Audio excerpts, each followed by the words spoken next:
Welcome back to another edition of Rabble Rants Live. It's Friday. We made it. This week we've got two guests with us. There's four of us about to unpack this week's headlines from an anti-capitalist perspective or a shit disturber's perspective. Hence the name Rabble Rants. I'm your host, Ish. I'm normally hosting our podcast, Blueprints of Disruption. I say Ish because everyone's going to take turns ranting here today, but I'll try to guide I was going to say the destruction, that too, but the discussion as much as I can, but be prepared for tangents, people. Again, my name's Jessa, and I'm going to let you all introduce yourself because I don't like doing that for people. I always get something wrong. I'll pass it over to Joe, my comrade here, who saved the day again. Thanks, Joe. No problem. Yeah, my name is Joe. I usually host a regular Wednesday show called Dana and Joe Live. That show's currently been on break right now for over 6 months, and will hopefully be resumed when my co-host is available again. And I'm here to join Jessa in Rabble Rants, as well as helping out any other way I can. Bothered boy, and then we'll go to Corey. Sorry, Corey, you're last. All right. Well, it's sort of centered around Corey, and because I see he has very thoughtfully provided his pronouns. So I am Bothered Boy. My pronouns are he, him. And I've basically been on an unofficial and unspoken of YouTube hiatus for pretty much a year now. But people can find me on YouTube as Bothered Boy. You can also find me on, still unfortunately, Twitter, even though I'm looking at getting off that platform soon. You can find me at Bothered Boy, capital B for both. And you can find me at botheredboy.bsky.social. So I am out there. And we're still doing stuff behind the scenes, which is part of why I've been gone for a year. Because unfortunately, I kind of saw where things electorally were going. And it was like, and there was some other stuff in my life going on. It's like, okay, so I either keep doing YouTube stuff, or I actually put my money where my mouth is and actually engage more with my community and family and relationships and things like that. So that's what I've been up to. And I look forward to talking about this and more things as we get going. But once again, find me on the socials. There's still like a whole trove of videos that people can watch. Oh, and I'm still on TikTok, sort of. So people can also find me at Bothered Boy on TikTok. And it's a pleasure to be back on here. I'm excited. This is going to be an excellent Friday. Corey. Yeah, I guess I'm Corey. I host the Skeptical Leftist podcast. We also do a segment called Red Reviews, where we talk about a variety of books from a Marxist and anarchist perspective. And yeah, that's it. I'm Skeptical Leftist or Skeptical FD on all the social media sites. Yeah, check out Corey's show. I was lucky to be a guest on there, and I had a lot of fun on the show. I followed on Twitter today as soon as I saw that it was like, oh, is this going to be a guest? All right, that's like immediate follow. Let's check it out. Yeah. Making connections. So let's tell people what we're going to be ranting about. Like, things might come up, but we're definitely going to talk about Trump's tariff bluffs. Last week, it was still the threat of tariffs. Now it's a whole new ball game. So we're going to unpack that. We're also going to talk about the Canadian response to it. What are politicians doing in response to this? How are people responding to this? We're going to talk about nationalism, and it's not going to be pretty. We're also going to talk about Amnesty International has called out our temporary foreign workers program. Blueprints of Disruption has done many episodes on migrant rights, specifically the temporary foreign workers program. So we're going to talk about how awful that program is, but also how deep a stain it is to have both the UN and Amnesty International calling Canada out. Joe and I are from Ontario. Corey, are you in Ontario? Are you? I am in Saskatchewan.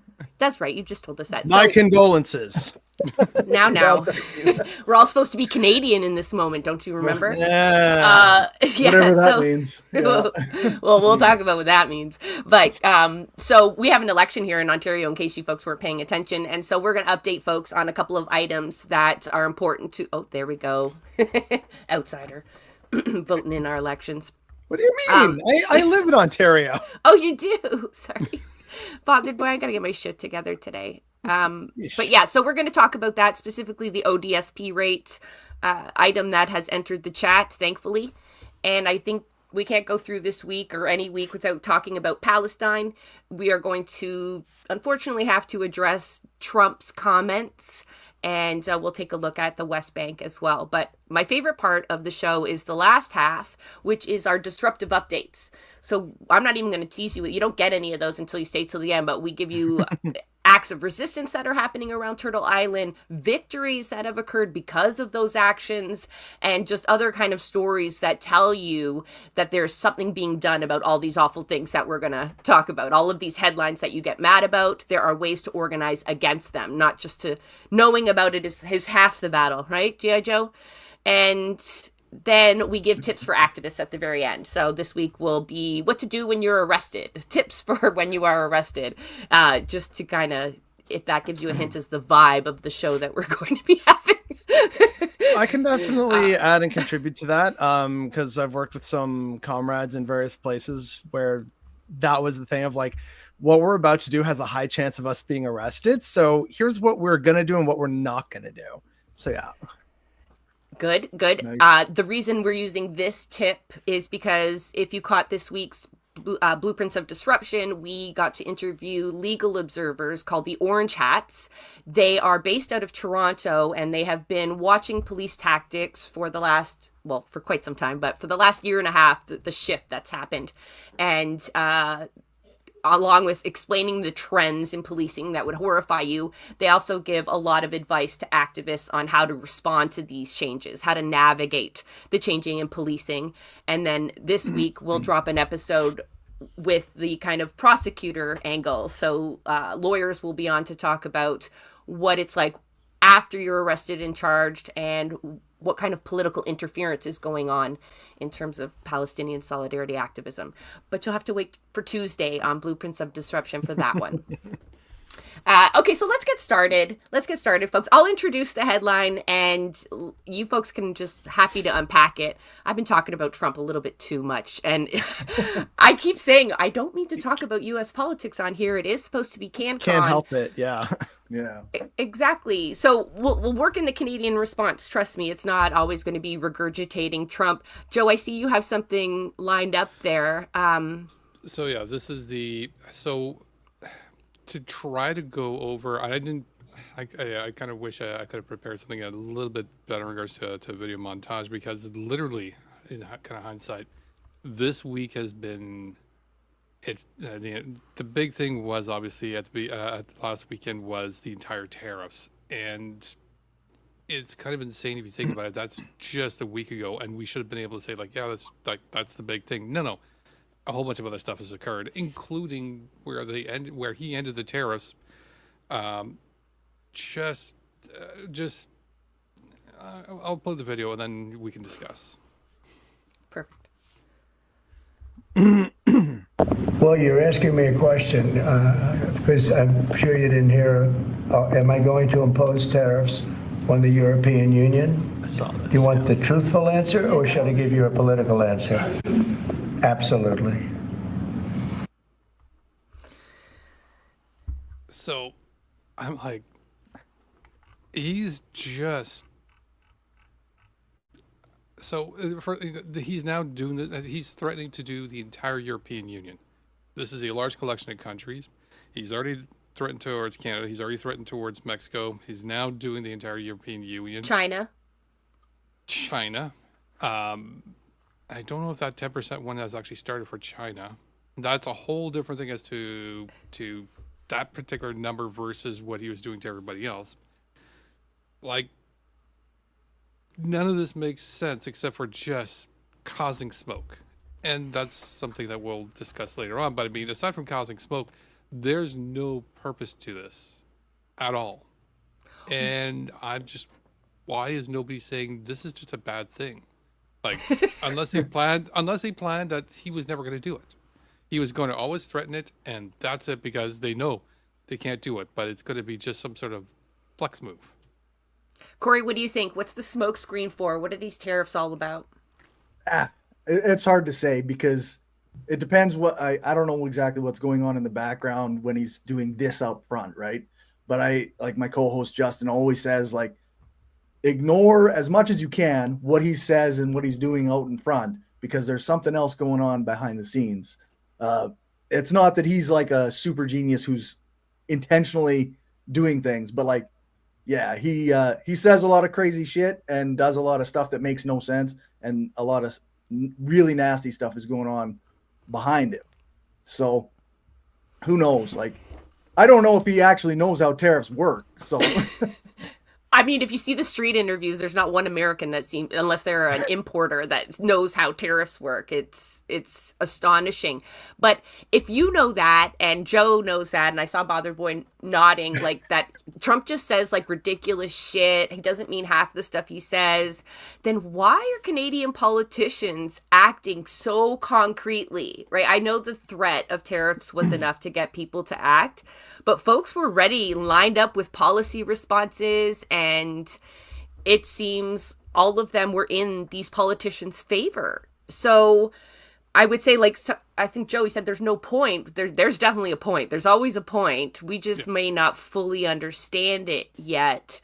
But let's talk about some of the responses that we've seen. Let me talk about the Colombian one, because nobody brought that up. As he's just throwing these out as threats for anything, just to get what he wants, right? So they were trying to send flights of migrants to Colombia on U.S. Army planes. And both Mexico and Colombia refused the initial flights. And Trump responded with tariffs on Colombia immediately. And then Colombia responded with even bigger tariffs on some of the American goods. And then within hours, the dust settled, and Colombia said they forced Trump to make concessions. Trump said he forced Colombia to make concessions. The tariffs are gone, and both governments seemingly have what they want. You know, and the same thing happened with Mexico. But Mexico was a little bit better, right? The Mexican president isn't fucking around. So when the tariffs were for that. Right? Did you see the press conference? She's smug as fuck. Like, that was, I don't normally like leaders being smug, but in this moment, I was soaking it up. So for folks who didn't catch that, the back and forth there was, again, it was about the border control and migrants and whatnot, if that's what it's really about. But the Mexican president just came back and said, like, Trump, how dare you say I'm involved? Like, we've got ties to cartels, and then just airs all this dirty laundry, like saying, here's a Department of Justice report saying it's your arms manufacturers supplying 74% of the arms to Mexican cartels. Let's talk about that. And again, within hours, a deal is struck. Trump promises to look into that. And she says, yeah, we'll send 10,000 more troops to the border. There's already 15,000 troops there. She didn't say additional troops. She hasn't committed much. Anybody want to talk about the Canadian then response and what happened there? We did the same thing. So Justin apparently got on the phone call, and he was able to talk to Trump. Originally, I got a little concerned when the tariffs were announced, and Trudeau came up and says he's been trying to contact the president since Inauguration Day and just never gotten a call back. That perked up my ears. Mm-hmm. Luckily, they did get a conversation finally, and he turned around and was like, "Yeah, we got the 1.4 billion that we've allocated there, as well as our response regards to everything else." And the entire deal he laid out was the deal that was originally negotiated with Biden back in December. Yeah. So again, same thing. Nothing was given to the states, but for some reason, Trump is still going to view it as some sort of win. It's a show. Yeah, he can That's puff it. up his chest, and his supporters go, "Yeah, look at the victory we got!" And yeah, I've heard a lot of Americans saying, "You guys bent the knee," because in regards to that, I'm like, show me what we gave that we didn't already give Biden. Right, but this comes to something which I think is actually the ultimate, well, one of the large ultimate end goals of the American regime.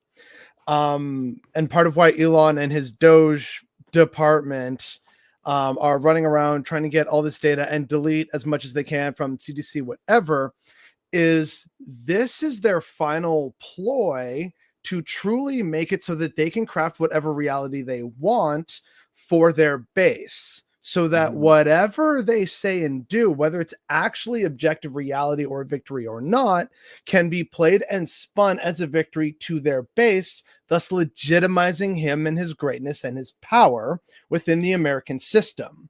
So all the deletion of the data, so that people, if they try and find now, well, the data or the sources don't support it, it's like, What data? What sources? You can't prove anything. See, it's all in your head, you crazy liberal lefty cock.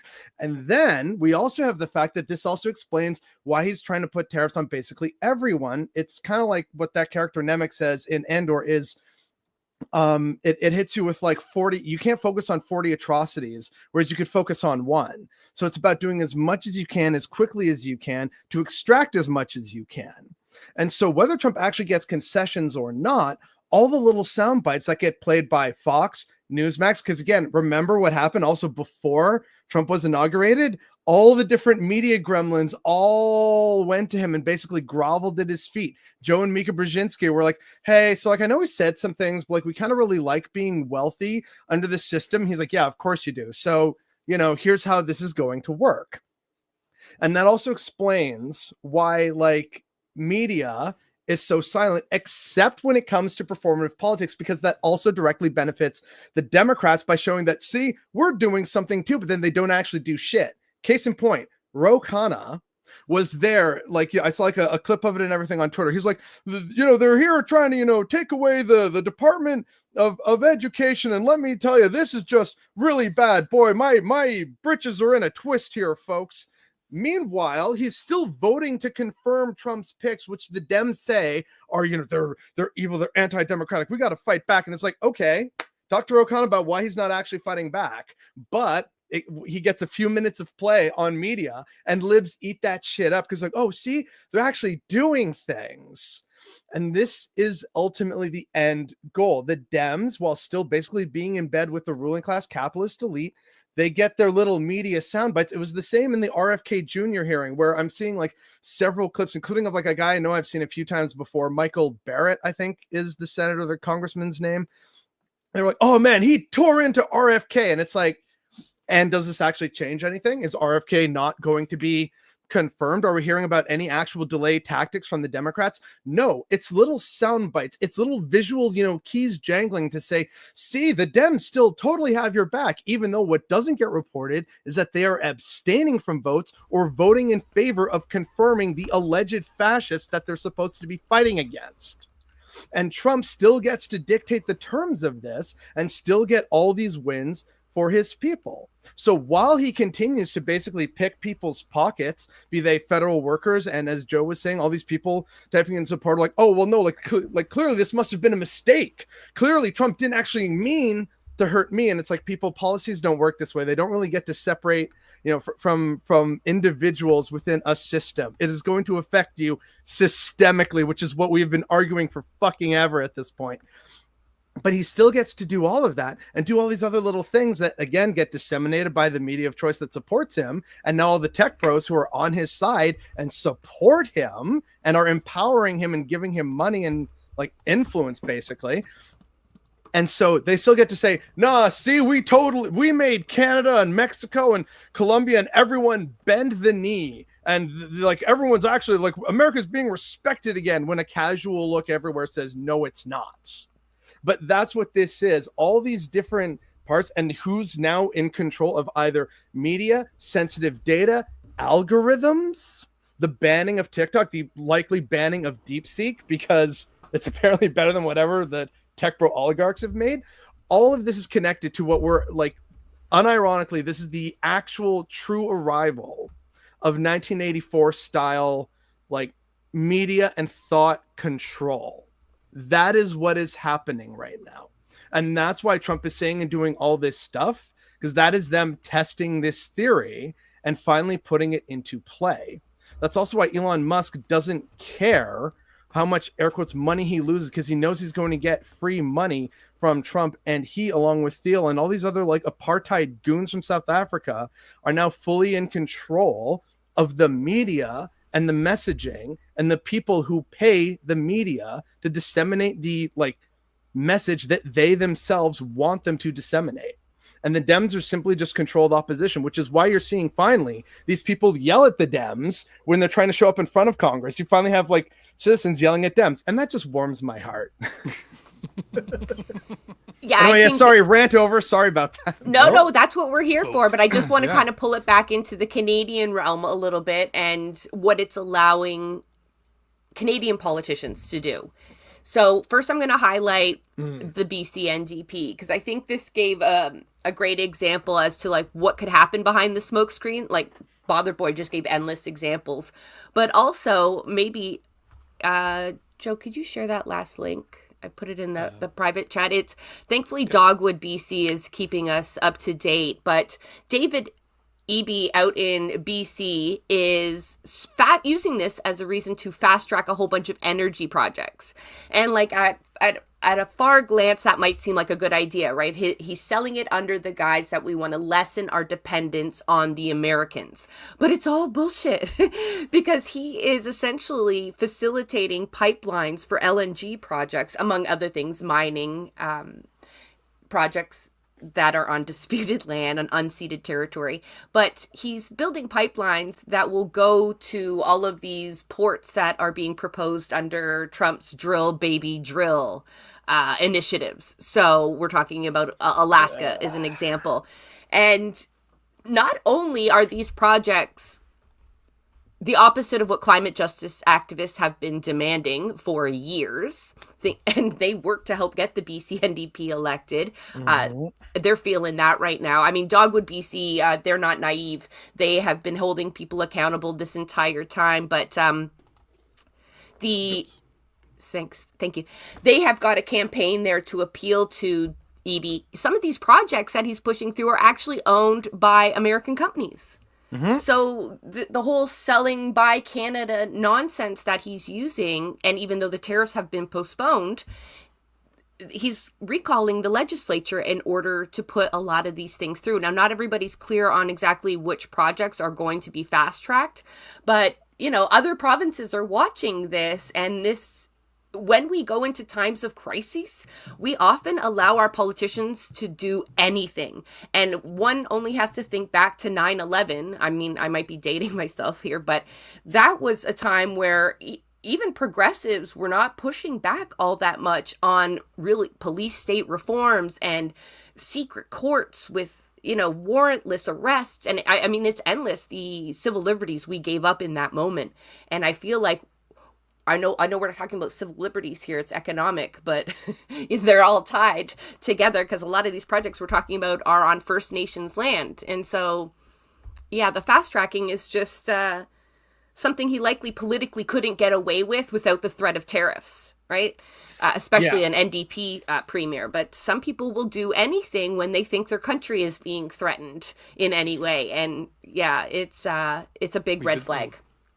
We have another red flag, and that somebody pointed out to me in regards to Ontario when the tariffs were coming in too. Doug Ford came all loud and proud saying that we're gonna block American alcohol being sold in the LCBO. What he didn't say, and what he was saying quite quietly, was, we're gonna pull all the ones out of the government ones, but all the ones in the stores, because remember, I just spent a crap ton of money to make sure alcohol can be sold now through Galen Weston and all the other private companies. They'll be selling your American products. So go buy from them. Yeah, you're absolutely right. And also the pretend ripping up of the like $100 million Starlink deal, and then that was just immediately put back into place. So it's just, okay, so actually, it's just pure fucking bluster. Not that I'm surprised at all, but it is just really annoying and infuriating, as is that image, which I'm hoping everyone who's present here and everyone listening or watching this has seen by now, which was an image, it was like an image of a map of Canada with a whole bunch of different corporations and businesses put all over the provinces and territories. So it's like, remember to buy Canadian. And it's like, motherfucker, I will be dead in the ground before I willingly and openly support Irving or Galen Weston. Okay. That is never happening unless I am like on death's doorstep, you know? But it's like, support all these different, like, actual big, awful corporations that exploit their workers, destroy Indigenous land. They offshore work. They underpay the employees that they currently have. They don't offer benefits. It's like, why would I support these asshole large corporations? Oh, what? Because they fly the Maple Leaf? Oh, wow, yeah. Oh, of course, that makes everything better. Slap a red fucking leaf on something, and suddenly I feel 100% different from my like moral compass. Sure, okay. I know. Are anybody triggered by the amount of Canadian flags that are popping up in everyone's bio all of a sudden? Like people that, I usually use that as a Flashback to filter. the convoy. Yeah, I usually use that as a filter of followers and stuff like that, and it is like a red flag for me. And now it's decent people who are, messaging me on other things, but they've got that damn flag in their bio, and I'm just so fucking annoyed that this rise in nationalism has to come just when we had got people hating that flag, right? Just when the convoy had ruined it for nationalists everywhere. Thank you. If I could thank them for one thing, it's making people return to make it worse again. Don't worry, give it time. I hope so. Mm-hmm. Let the most sickening people fly it. But honestly, that's so dangerous to have people commiserating, with Canadian businesses rather than the working class in US. And I get upset when people kind of lash out at American people. Like, I get it. I get, I don't know what the numbers are, 78 million or something voted for this fuckhead. But, at the same time, their education has been stripped and they have been submitted to all kinds of propaganda to the point where they are voting against their best interests, right? They're voting for oligarchs, and we know that's not in their best interest as the working class. But, that's not to blame. The voter blaming is so fucking pointless. As though you don't, we got to recognize the conditions that make people vote for a man like Trump, or who, turn an eye away from the Canadian state and the atrocities that we continue to commit. And just because it's this nationalist fervor, it's so uncritical and damaging to all our projects. Well, so on the subject of flags real quick though, because it's somewhat relevant, I have, of course, big old pride flag. Gotta have that. But then another flag that I have, which I basically had to commission because it was so hard to find, because it's I wanted to show people that there are alternatives to a Canadian flag if they want. It's not that I necessarily love flying this following flag, but it's that I like to show it occasionally so that people are like, oh, wait, what's that? And then give them an alternative if people haven't made the final step to waving the no pasaran flag or something like that, which is basically this. If people recognize it as the Pearson pennant, it was an idea for the Canadian flag, but it never actually got chosen for a bunch of different reasons. Now, part of why I want to show that and why I've used that is because, again, a lot of people, especially post-convoy, were feeling really awful and awkward about the Canadian flag and flying it, and understandably so. And a lot of people, even after that, and still to this day, are feeling a little unusual about it. Whereas that flag under Pearson, where a lot of people love to think of Pearson as our greatest prime minister, he was still very much imperfect, but he definitely has probably the best reputation of any prime minister in our history, because a lot of what we currently associate with being Canadian came in under his prime ministership. We got our new but flag. It's all bullshit. I'm aware, but I swear I'm going somewhere. We don't have to pick our favorite. You know that. You could just you can hate all of them. That's okay too. They can all be representatives of a bourgeois colonial state that's committing genocide. That's cool. We got to get people over here, and we're talking about constructing the alt left pipeline. This is one of the potential possibilities. Okay. So, I hear you. By pointing that out, and all this stuff that people love about being Canadian, and not to completely ignore, but to just put on the back burner for now the fact that yes, this is a genocidal settler state that we occupy. There better not be a the idea of look, but under Pearson we got our lovely flag, we got our healthcare. No, I'm going somewhere with this. You better go quick, bothered boy. You have to walk all these social programs, etc. Right? It all came in under that man who wanted that flag. So you can start to make an argument and start to ferment in their ideas the idea of, oh, you actually want a better, fair system, then don't actually fly the flag that we have. Find a different flag to fly. Maybe it's that one. Maybe it's, my personal preference, an anarchist flag or some other kind of flag of resistance. That is how you can start the conversation and start to get people to reframe that idea of, if these are your alleged Canadian values and they're not being abided by, then you are under no obligation, nor should you feel guilty about not liking or flying the flag which represents this government state that you no longer want to support. Sorry, you triggered me when you flashed Maple Leafs on the screen. Like, now I'm all hot and bothered and shit. I gotta turn the heat off in here. No, I'm the bothered one. Let me take your moderations. Don't throw that flag up again. But it basically almost never comes out. That's why I was like, oh, let me go, because like here in the basement, right? Like, let me go pick it up. Not like, oh, I gotta go outside where it's flying. Like, yeah, no. Next time I'm going to have some of my flags flying in the background. None of them are nationalist in nature. I love my Johnny Rotten getting his shit rocked by a queer person. Fuck these fucking fascists poster. I mean, this is my pride and joy right here. So, Corey, we haven't heard from you in a little bit. Do you have any concerns about the Canadian state's response to just like Trump in general? Like, mostly we're talking about, I think they're using the tariffs as the biggest threat because folks were really feeling that, and it's seen the biggest response from the public. Yeah. I mean, obviously I'm just not a fan of like the nationalism surge and like this whole Canada first mentality that's suddenly gaining popularity among supposed progressives or liberals or like not fascists. Fools. We have no middle ground anymore. Yeah. That's really a lot of us and them. But okay. But today, Trudeau's trying to do something about it. Okay, that's you can all hear that I'm being facetious, right? Okay, so he promised Trump the world, and it was really all stuff that he had already set in motion, which makes me think they knew what these demands were going to be a while ago, because they've been cracking down on migrants and the border for months now, which is kind of not really part of the liberal brand, but appeasing the right is what we do now apparently. But they have a big economic forum, and I've got a clip here. Joe, I'm just such a mess. There's a clip there of Trudeau under the Buy Canada.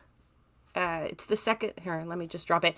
Trudeau is hosting a economic forum today, right now, and the press are reporting on it as it happens. Really, he's just gathered like 150 what we're calling business and labor leaders, whatever that is. I can see one of those Dragon's Den fucks sitting behind him, so I'm not really sure. Probably billionaires and union bosses, their favorite ones. But anyway, they're all getting together and they're going to decide what we should be doing in response to the tariffs. And any chance we have that clip? Here's Trudeau talking to the crowd here. Also, side note, I just saw that what's trending on Twitter is Make Canada Great Again. We need to be ready to respond robustly as we are. We also have to be ready to support Canadians through the responses we're giving and through a difficult time of tariffs. That's something we have to talk about. But we have to keep in mind that our goal will always be to get those tariffs lifted as quickly as possible. That's the approach we have to have tactically around tariffs, that is focused on demonstrating the depth of the relationship, demonstrating that we can solve the challenges they're facing, but also make sure we're protecting Canadians and moving forward. Tariffs that are... So one thing I wanted to just I'm going to highlight something from that is obviously you heard him say, like, the goal is to get the tariffs lifted as quickly as possible. But did you hear how? By demonstrating the depth of our relationship, by kissing Trump's ass. That's all I heard. By giving that man, like, just to show him how appreciative we are of their economic relationship and shit. Yeah. So that did not sound very defiant at all. And I don't know if anybody... You don't make friends with fascists. Like, there's no appeasing. Liberals do. We have historical evidence that this does not fucking work. And Trump said on Truth Social that the end goal is annexation. And people are like, oh, there's no way. And I'm like, yes, actually, because their goal of deporting all the evil brown migrants, right?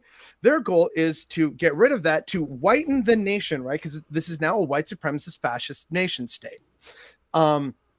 Their goal is to remove that. That's going to be millions of people. But if you add Canada, which is basically 10 cities, 3 like telephone companies, and 5 oil corporations in a trench coat, that's not really that hard to control or influence. Even if we all disappear to the woods and do like raids and blow up like American tanks by the side of the 401, right? Like, even then, in terms of holding on to key infrastructure and key population centers, not really that hard to do for the American military, even though they suck at like actually occupying and transforming a nation. They've never succeeded at this. They've basically lost every war since Korea.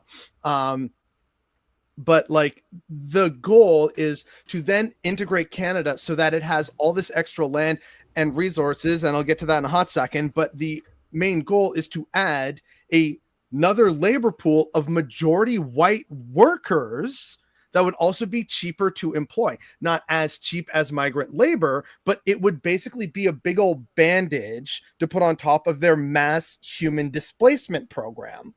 And then part of why they also want Canada, weirdly enough, even though they constantly say, no, we totally have not been interested, it's also why they're interested in Greenland as well.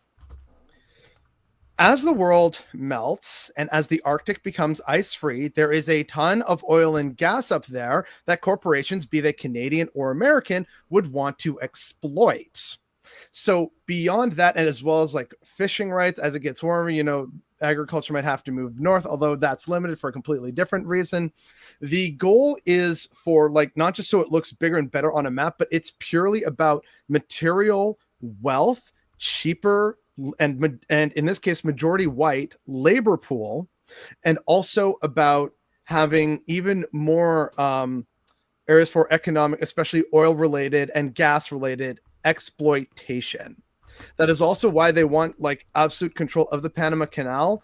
Although that one is also weird because the Panama Canal, due to climate change, has to like limit shipping because the like lakes that flood the dams and the canals keep drying up because of climate change. So also climate change is now opening up the possibility of the Northern Passage. Exactly, which is another reason that people want to have Canada, and they're looking at Canada because that Northern Passage is now going to allow far more ships that can go through there than the Panama Canal ever could have imagined. Well, yeah, and I was going to bring that up, which is part of why I said, like, you know, the North and everything. So there's that. And then that would also explain why America actually wants the Panama Canal. It's not necessarily even because, like, yes, there's the whole climate change aspect. The reason why America would want the Panama Canal under their direct control is because they could then decide who passes through and who doesn't. Now, I want to connect some dots here for people. If the Northwest Passage is the shortest route between markets, be they American, European, Western, etc., to China, and if America controls that by virtue of having annexed or militarily occupied Canada, and if America also owns, in a hypothetical future, the Panama Canal, America basically gets to choke point Chinese trade and say, no Chinese vessels get through unless they pay a shit ton of fees. And then that means China has to take the long way around.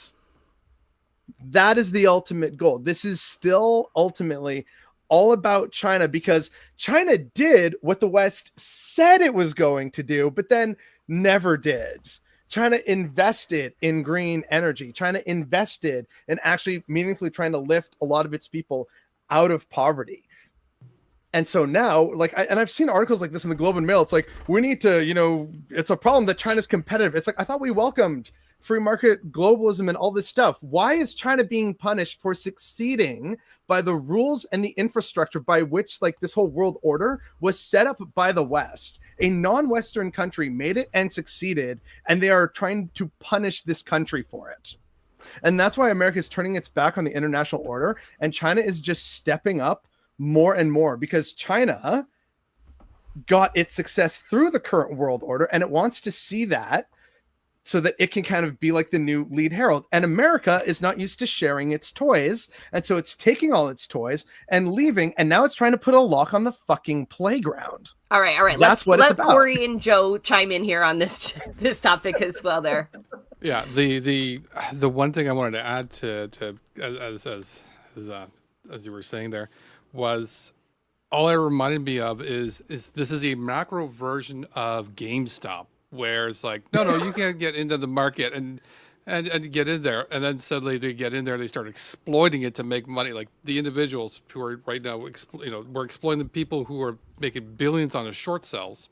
Like, and I just remember the meeting. It's like, yeah, you can get in there, you get, you can get into the market. No, not like that. You're not supposed to be winning in this. What the hell? Of course, yeah. Yeah, it just makes me think like this is why I actually hate Trudeau too, like as well as the conservatives, because he's just another neoliberal standard fucking politician who doesn't think about the effect of what he's doing or the real reasons behind like why somebody else, like why Trump might target us in this way. He is there for big business. He doesn't give a shit about the working class or any worker at all or any person lower than him. That's why I never like, I carry a lot of ground or have a lot of similar ground as my conservative coworkers.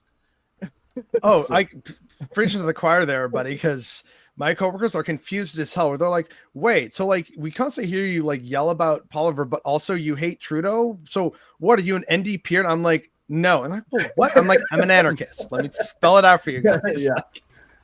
Yeah. I don't like Maybe. any of these people.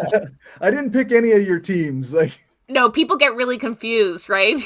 I could critique the NDP and then I'll critique Ford, and then people like their mind explodes. They don't understand what I'm doing. You have to pick a color. You have to pick one of the colors. You have to stick with it. You don't have a choice. But When you're talking to something like that, you look in the eyes, you can see like there's just gears something turning, yeah. short circuiting. Just like it's not processing. I can't compute. Yeah, no. Oh, sorry. Go ahead. yeah, I was just gonna like go back to the Buy Canada thing getting a little bit out of control. Like you've even got municipalities now spending, like my little tiny municipality, I'm not gonna say where it is, but the city of Toronto, all passing motions to support the campaign of Buy Local, Buy Canadian, and a lot of it's even ill-informed. You know, like the whole Heinz saga is a kind of a good example of like siding with oligarchs. It doesn't fucking matter, but you know, Trudeau's like, he made some sort of statement about Heinz buying French's ketchup. You know, it's a Canadian show because we're like talking about ketchup, but we have ketchup chips, by the way, if you're watching from anywhere else. National condiment. Yeah, it is. It must be from it to cause such a I just stir like finished my this. bag of Old Dutch ketchup chips the other day. Yes, by Old Dutch. Apparently, their oligarch is much better than anybody else. But the Heinz takes out a full page color ad in like all the newspapers. Got to cost them a fortune, and they're like, I don't know what Trudeau's talking about. We have a Leamington factory. We employ Leamington workers. This is a place in Ontario. It's the tomato capital of the world, or North America. I don't know. Anyway, but well, the truth is, it's an American company. Yes, they Where do do those bottle profits some go? shit Yeah. here in Canada, but it's like so hard for people to do that work. I should share something. There was a tip for boycotts, which can be overwhelming at times, right? Like my family even is like, where are we allowed to shop there or what? Like, oh, another place that we can't. My kids can't get Squishmallows anymore because that's a Zionist company. But No It's such like you- thing as ethical consumption under capitalism. no, there's not. But like you can start somewhere. So folks that are looking at boycotts, you want to boycott something? There's a BDS website. Go to www.thebdsmovement.org, and there is a list of companies there for you to boycott to end the occupation of Palestine. And I absolutely love the same fucks that are out there telling it's unethical to boycott a country's goods, and that's actually anti-worker, and which it can be. But I mean, the Palestinian workers have called for this, so we listen to them. We don't get to decide, Melanie Jolie. That's what self-determination actually is. But you know. They are the ones that are leading this charge for boycotts now, right? It is the way. All of a sudden, it's powerful, it's legitimate, you know, it's fully justified, and But they told me boycotts don't work, and now they're telling us it does. Yeah, I love that bit from Starbucks. We're like, okay, we got to figure out something because we're losing billions here, and I'm like, I hope you lose more. I really do. yeah, are you listening, McDonald's? Fuck you. Oh, and then they're like, well, go to Boston Pizza. Have you watched Dragon's Den or whatever that show is? That guy's a shithead. They're all shitheads, all oligarchs, all CEOs. Like, I will stand by this. I mean, you don't even get to those positions without being some sort of sociopath. I will die on that hill. Or becoming a sociopath after you've achieved some level of that power.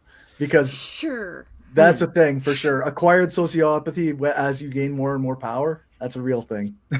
Well, so to give folks maybe a little bit of like some hope or some ideas, because this is a lot of what I have been doing for the past few years, in part because of my work and where it tends to go, which is out in the countryside, in like Lanark and Leeds, Grenville. If Not that I expect many people to know where that is, but I'll just say it's Eastern Ontario and like south and west of Ottawa.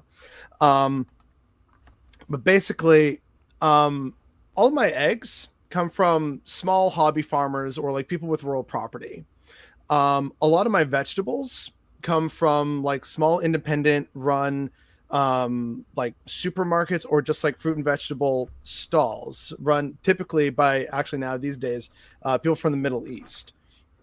A lot of people and family members either like they grow a lot of their own stuff and we have lots of excess and it's like no way we can eat all this harvest ourselves. Yeah, take charred herbs, tomatoes, zucchini, cucumbers. So it's kind of like a weird vegetable stock exchange almost.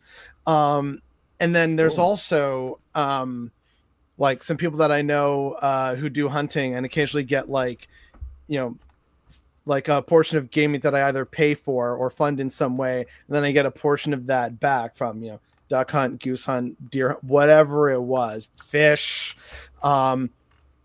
So a lot of that like increased food security, not that it's perfect, still have to go to the grocery market for certain things that we're not growing, like canned beans, pasta, certain non-perishables, things like that, flour, sugar. Yeah, that stuff you still have to go and buy. But like I have a freezer full of frozen fruits, like freezable ones of like fruits, vegetables, stocked up on eggs recently out in the countryside. So I'm like settled, right? So I have like a big old like bag of rice and everything. So I'm good. But it takes a lot of time and effort to get to that. And it requires actually making connections in your community. That it also requires a bit of effort and research, finding out, oh, hey, you know what? There is this independent place. Maybe I've driven by and I haven't seen it. Let me go in and find out what's going on. And that's why I found this great local fruit and vegetable place. And then there's also, like as part of like someone's research or trying to do increased works like this, there's lovely, what I know some friends and even an ex of mine, her and her family have been doing this thing where you basically support like a farmer's co-op and you get these boxes full of all different kinds of fruit and vegetables. They can be sourced in different ways. Sometimes they're rejects from supermarkets because they don't look nice enough, and other times like it's directly from the farm, still got some dirt on it, and they support that. You can also support actual co-ops where it is made up by different farmers, whether they're like grain farmers, dairy farmers, soy farmers, whatever. They are part of co-ops. And so you can support the co-op directly, or if they say like, yeah, look for this symbol on products, that's how you know that the co-op has provided for this like product. That's also pretty good. And you can feel better about that, knowing that you are also directly supporting a cooperative that is owned by actual people in a community who care about their cows, their fields, land management, wastewater, all this stuff.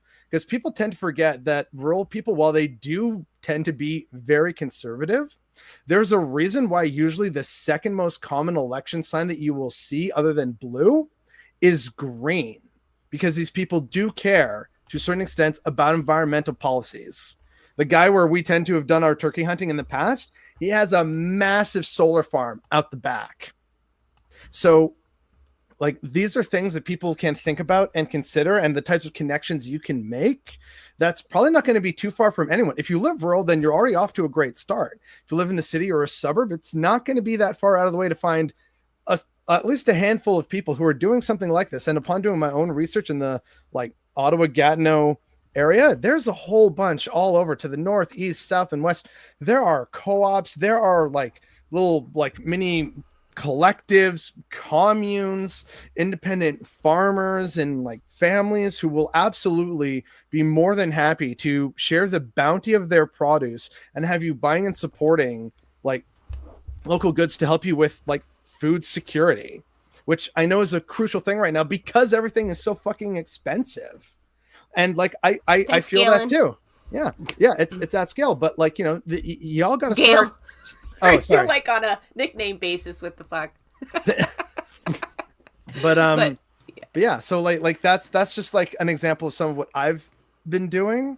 And yes, it takes time and it takes effort, and you gotta like put some effort out there, but it is absolutely possible. And as a result, I'm much more comfortable in terms of food security now than I would otherwise be. It's still not 100%. I still worry about prices. I worry about friends and family, but like I can't complain because I have like a pantry full of food and a freezer full of food. And it comes from making this community and having people in my life like my mom, my godfather, some friends who have their own gardens, like this.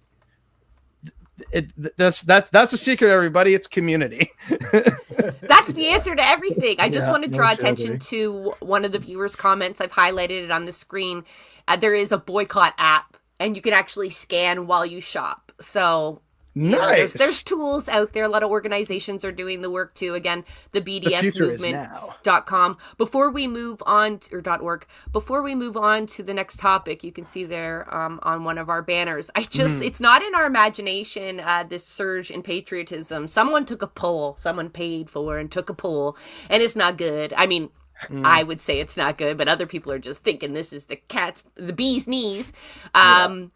There, I don't know who. Everyone published it. I don't know who took it, but there's a surge in patriotism right across the country. And in the article, I don't know if we have. No, we won't pull it up now because we're going to go on to another topic. But the language in there was great. It was like Quebec is just surging. They think of themselves as Canadian now, and I'm like, that won't last long. But No, then it's like the prairies are dragging down our numbers with only a 3 and 4% increase in Alberta and Saskatchewan. I'm like, what do you want from them? Like, if it's either blind I shouldn't use that language. That's ableist. But it's either like unquestioning nationalism or nothing, right? Like they're bringing down our numbers. They hadn't even slid. They just didn't surge. They didn't buy into all this shit as much as everybody else did. But that just goes to show that the hate that these provinces have on for Canada, it holds strong in Alberta, whereas Quebec, they were ready to go to war with against the Americans as long as it.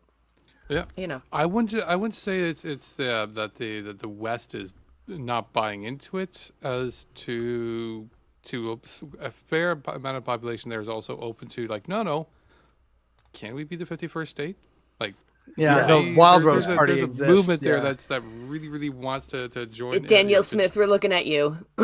Yeah, absolutely. I mean, again, I walked up on Wellington Street and I talked to some of the guys there, and I recall one of the guys that was waving both the American and Canadian flag on Parliament Hill, and I'm like, dude, why are you doing that? He's like, guys, it's all the same. I drive down near the border every day to go to work, and every day I pass a house, and until recently it had a fuck Trudeau flag, a Saskatchewan flag, a Canadian flag, and a Trump 2024 flag. I've seen some people like that in my neck of the woods too. Yeah. Do we have an update, Corey? Like you said, it used to. Like, did they take the Trump flag down, or no? After he announced his resignation, they took the fuck Trudeau flag down. Oh, I'm wondering if some of these MAGA supporters are having an existential crisis where they're seeing everyone galvanizing against Trump. They might even be fearful of these tariffs, right? Like their jobs and stuff, and they just don't know how to react politically. They're like, oh, actually, shit. yeah, like for people in the oil field, like it is a real thing. Like they're mad at Trump right now because they're like, well, this is going to cost us our money or our job or whatever. But then you still have like your pretty rabid guys who are making excuses, and they're like, oh, this is all part of his plan to fight against the left, which by which they mean the Democrats. So that's an interesting edit. That's clever. I'll take it. Again, we can hate them all, but let's move on just because we can only I know. Yeah, we can only do but also a reminder that Canada isn't for Canadians, it's actually Indigenous land. So like for all the politicians throwing that slogan out there, you can take that one back. But a segue to this, though, is if you are going to support Canadian farmers and buy local, can you protect the people that are actually picking the fucking vegetables? Can we all do that? Because farmers don't actually feed cities, migrant workers do. And in Canada, that is increasingly more so. I know a lot of the produce we even grow, like, is exported. It's a fucked up system that we have. I did an episode on the agricultural industry in Canada. It was fucking horrifying. Talked about monocropping and all of that. Folks can check through our library for that. I don't have the link right now, but you know, the Amnesty International has joined with other human rights organizations and international human rights watchers like the UN, and they have just slammed our temporary foreign workers program. As you can see on the screen there, they say it enables abuse.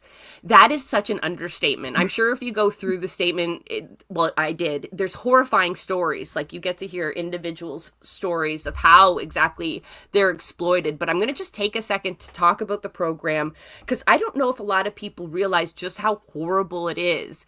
The power balance that exists with migrant workers is like no other in Canada. They do not fall under the Labor Act. They pay taxes without representation.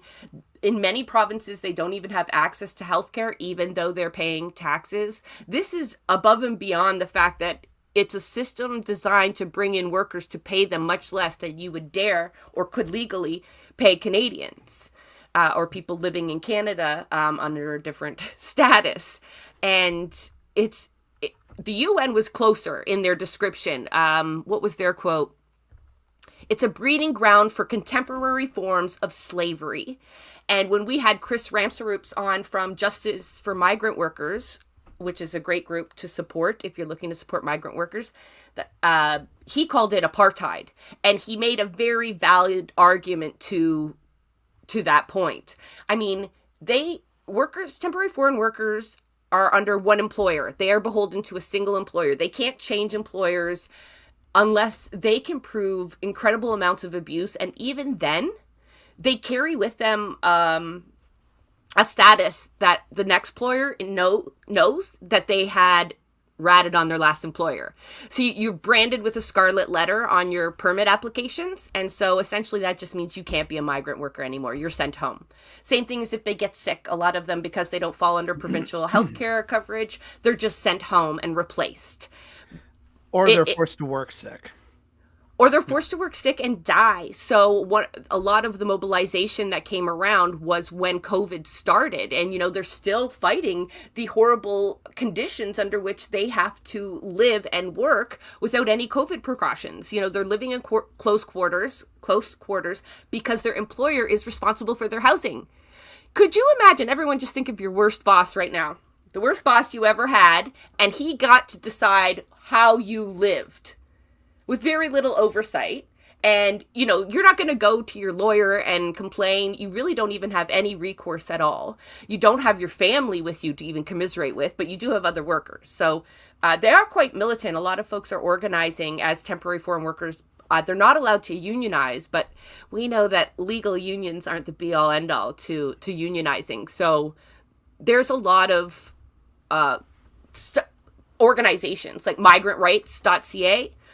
Their big campaign here is status for all. And I think a lot of people recoil at the idea of status for all because, there's even progressives that have bought into the xenophobic rhetoric that immigrants are to blame for our housing situation or anything. I Healthcare. hated that talking point so goddamn much. Oh, and it's so easy. It sells so quickly, right?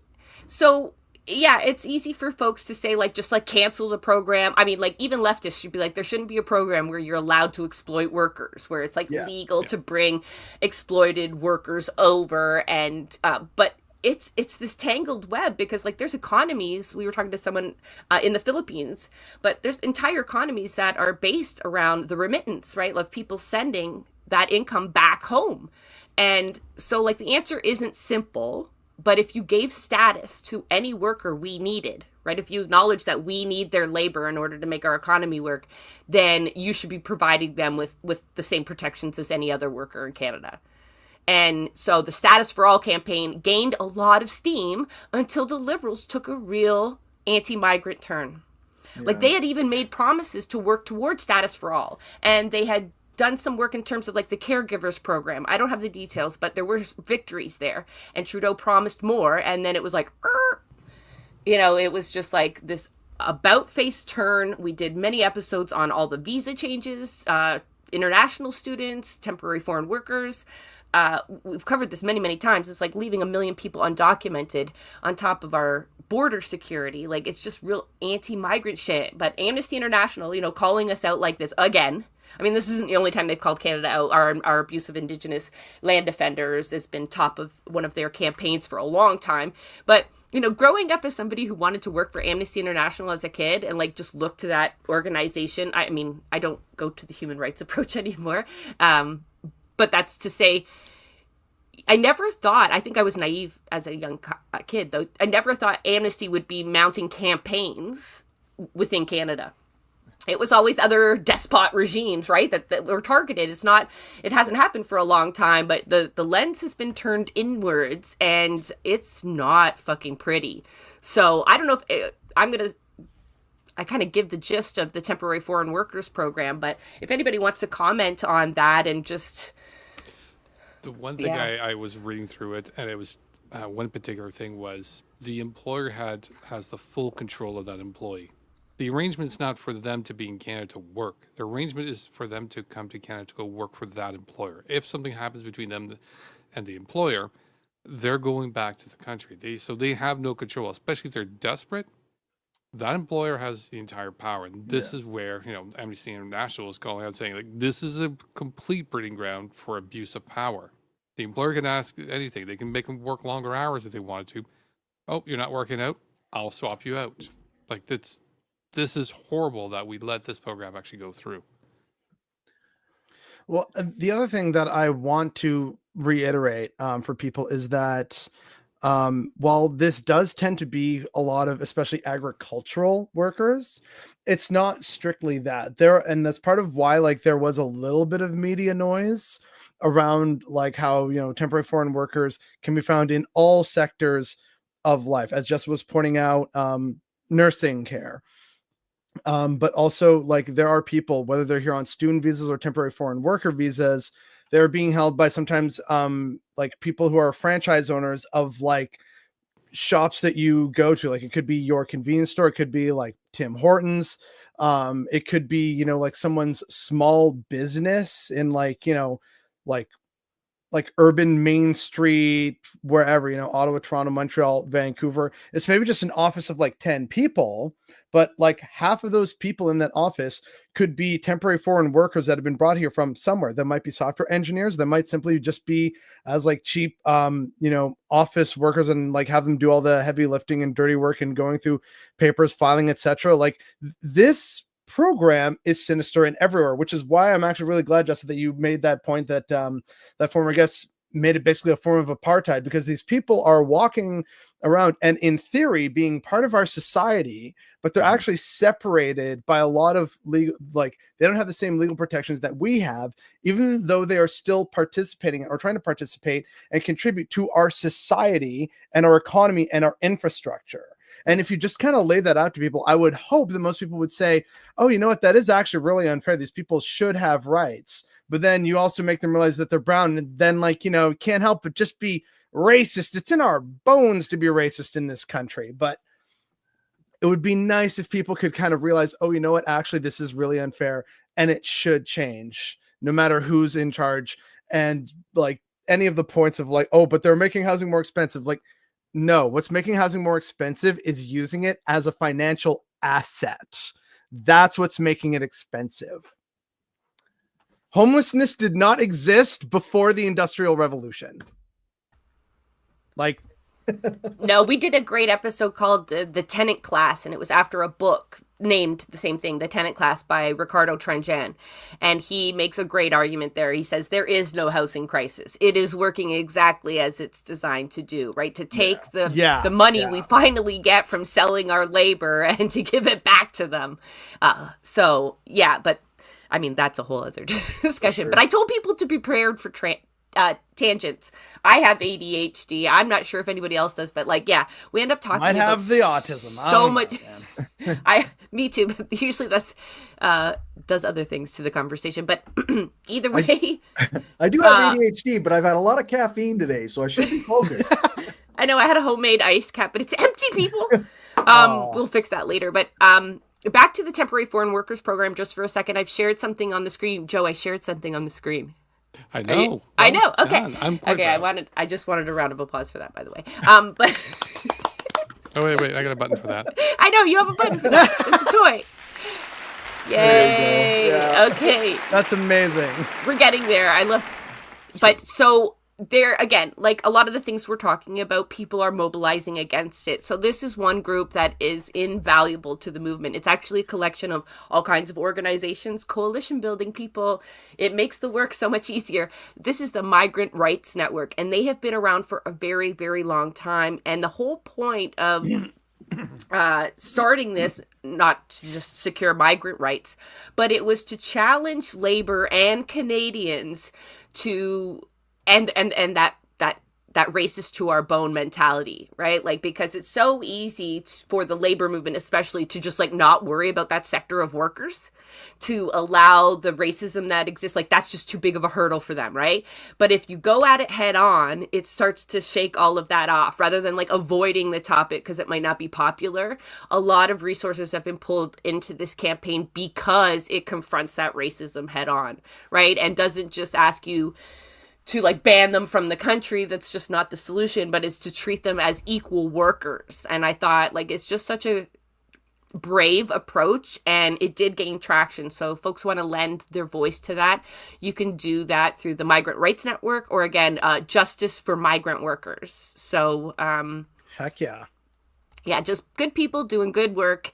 And we always like to point that out because it can be overwhelming as such to hear all of these things. And you don't actually have to start off your own campaign and repeat the work. But that's actually a really good point that I think a lot of people need to be reminded of right now in the wake of Trump and his like just hundreds of awful things he says and does every day. And it's only been, 3 weeks? Not even.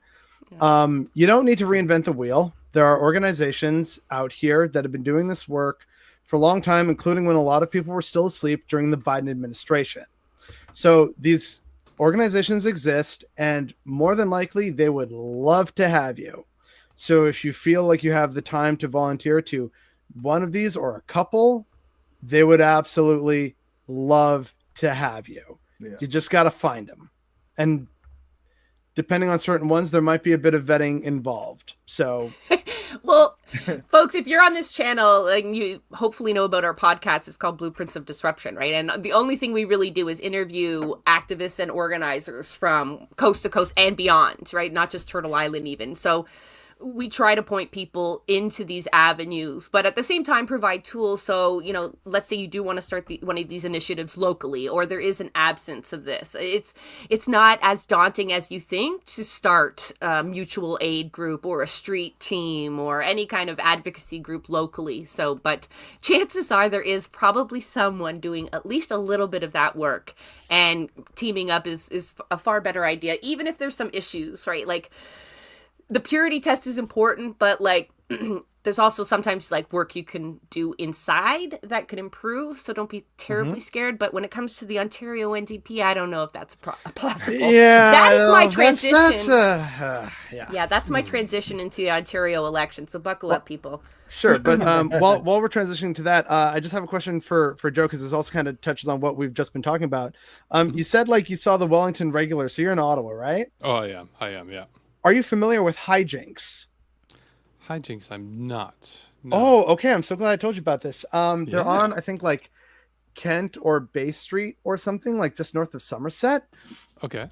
It's in like a beautiful old home. And this is part of an example of like providing like a need in the community. And the owners of this, they love to say that this started one night over a bottle of wine, where this idea and the gumption like do it came over them. Basically, they're an antique and like, you know, like tchotchke oddity kind of vendor. Yeah.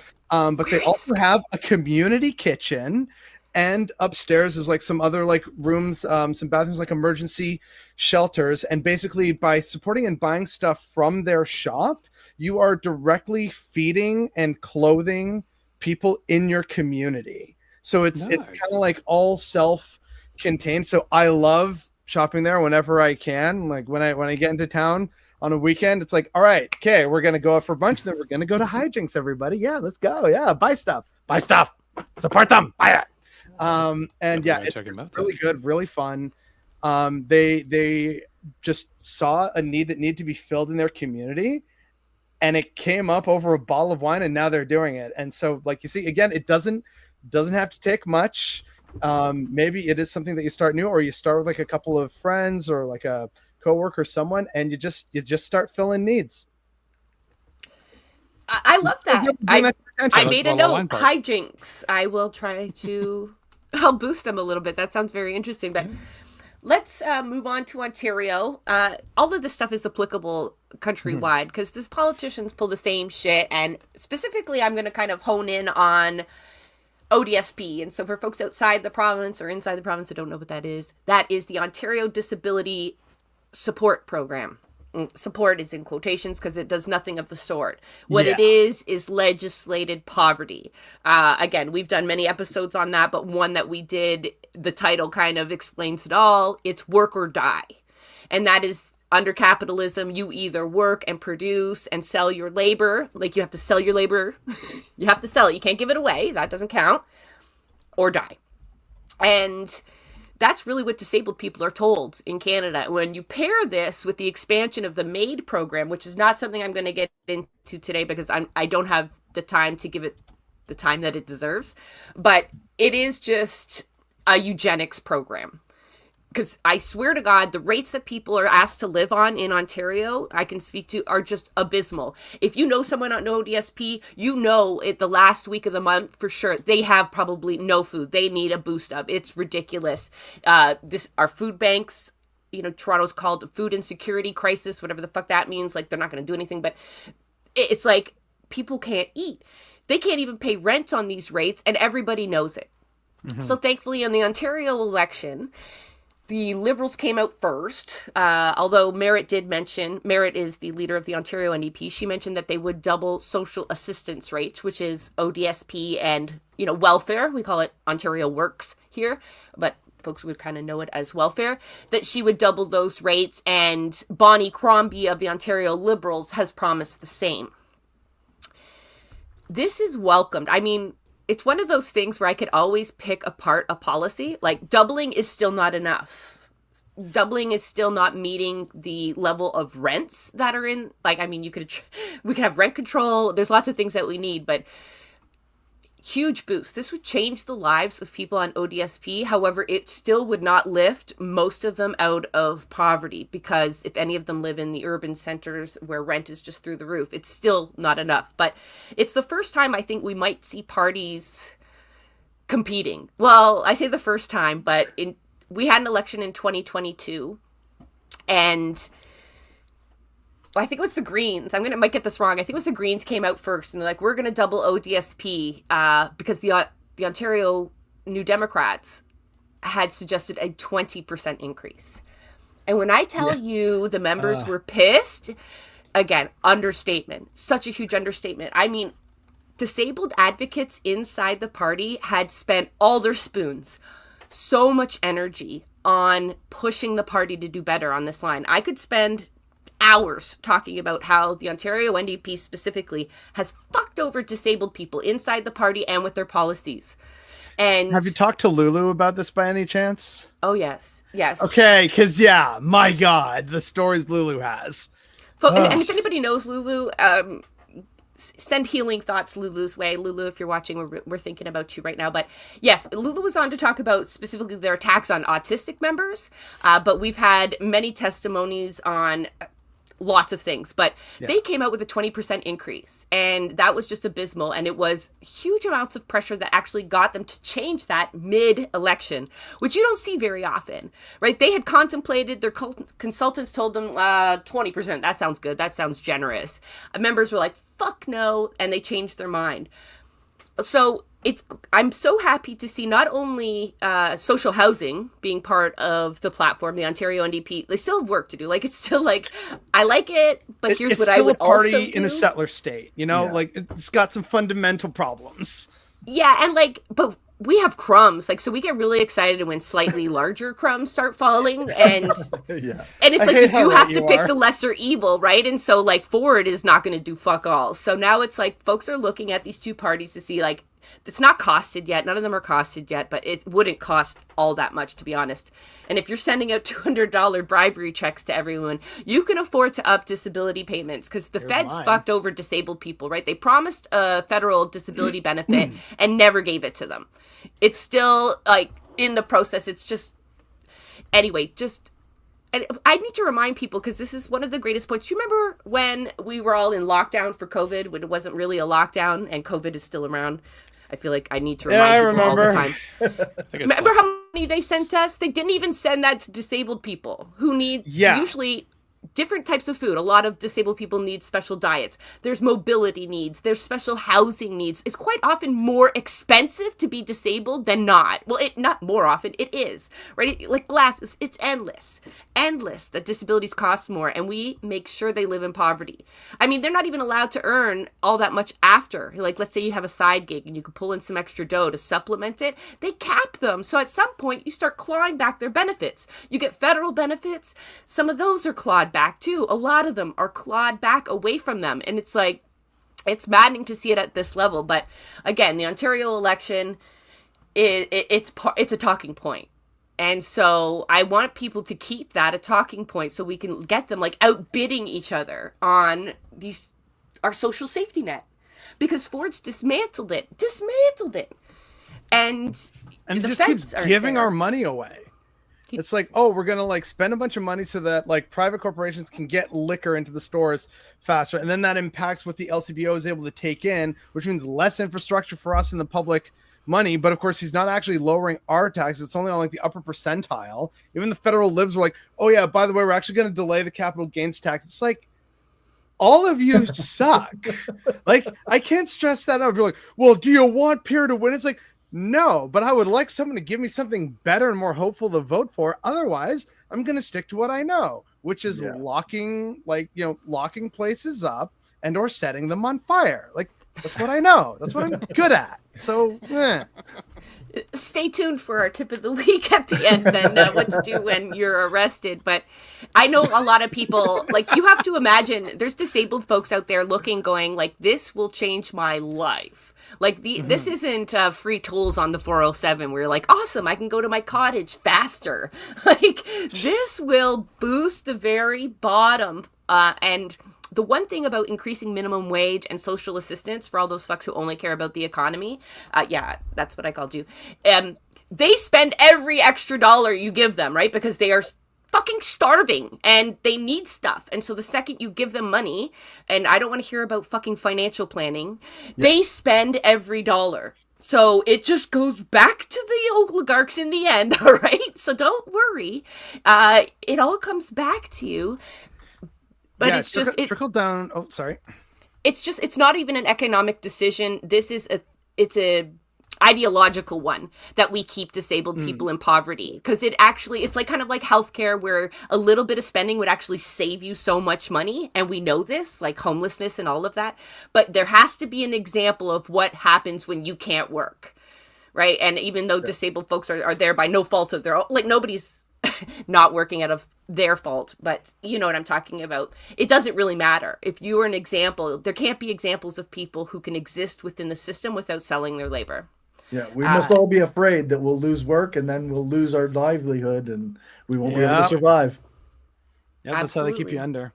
But on that note, the Ontario NDP, it could be worse. Yeah. But on that point, I do want to mention that, while trickle down economics is nonsense and not true, trickle up economics very much is. What is put into the bottom will always start to trickle up, because as Justin pointed out, money always has to be spent by poor people, which is part of why I hate that thing of like, well, just invest it. Like, if you get extra, whatever, like, $40, $200 a month, invest it. I'm like, okay, all right. Who's giving these people financial literacy? How would someone decide to go about investing $200? Does that buy them a share of like anything these days? Or are they going to focus on their material needs, which is, I need to have my car running. I need to feed myself. I need to clothe myself. I need to shelter myself. financing and investing is a fucking privilege. Yep. But no one ever talks about it that way. It's just like, oh, you had the time and the force. It's like, no, it is a fucking privilege if you get to put aside money. Yeah. It's that simple. Exactly. Yeah. Anything else from the Ontario? Oh, yes. I mean, how much time we got, guys? Yeah, no, I can't spend too much time on this because it's one of those things where like it might need its own episode. But the Ontario NDP are running someone against Sarah Jama, a fucking white woman. I don't like to a white woman. They're running against her. So Sarah Jama got over 50% of the popular vote when she won her seat and occupies her seat. Ford doesn't. And you can bet your bottom dollar that most of all of the progressive policies that actually end up coming out of the Ontario NDP, should they become the winners, she would support. Right? It's not like she would be a barrier to social housing or all of the other promises, the 407 tolls. Like Sarah Jama would still be an ally. Shit, she asked to be back in the party. We covered this last week, so I'm not going to go over that again. And they denied her. But now they're actually spending resources to run somebody against her, despite the entire executive association for the riding, the constituency association, the entire executive. Their president is Rabbi David Misavar, who most folks would know as a staunch Palestinian solidarity activist, and they all support Sarah Jama, and they are all on her campaign trail. But they went in there and they made sure that they are going to put someone on the ballot against her, and the polls are now showing a split. That 20 some odd % of people are still thinking of voting NDP in Hamilton Center. Don't.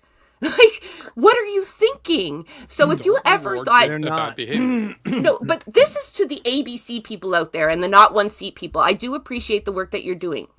But I want you to just step back and look and see if any of these parties are cooperating with you whatsoever on this mentality. Like how they're working against you.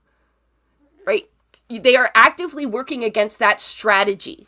They don't care about it. They don't actually care about stopping Ford at all, because you don't put up a platform like this. You don't scramble to fill every seat. Like there's many ridings, including my own, that have no candidate on the ballot, and there's no riding association there because of all the fuck ups they've done for so many years already. And they knew this election was coming down the pipe, and they didn't have anybody in place. The Liberals are in the same boat. They've been decimated here in my riding as well. And so there's no candidate right now. If there is a candidate, it'll be a paper one. Folks don't know what a paper candidate is. It's just usually someone from head office or some party lackey that is just agreed to run wherever. Just put me on the ballot so that they can sit back and say, we got someone on every ballot. It's like some sort of bragging point for them. Makes you look like an established party. But the reality is neither the Liberals or the Ontario NDP right now are established in most ridings. The core in Toronto is a different story. There's some really healthy people still working in the party there. I don't know why, but they are. And but otherwise, no, it's a scary election right now. I mean, Ford's numbers aren't doing great, but there's really no opposition laid out in front of him. So I guess stay tuned. What is it, February 27th? Did I get that? Please tell me I'm not wrong, because I don't want to. It's like a conservative ploy to give people the wrong date for the election. 27th of February. I have it on the paper here for registering the vote. All right. Yeah, I think it's 20th to 22nd is also the advanced voting. Excellent.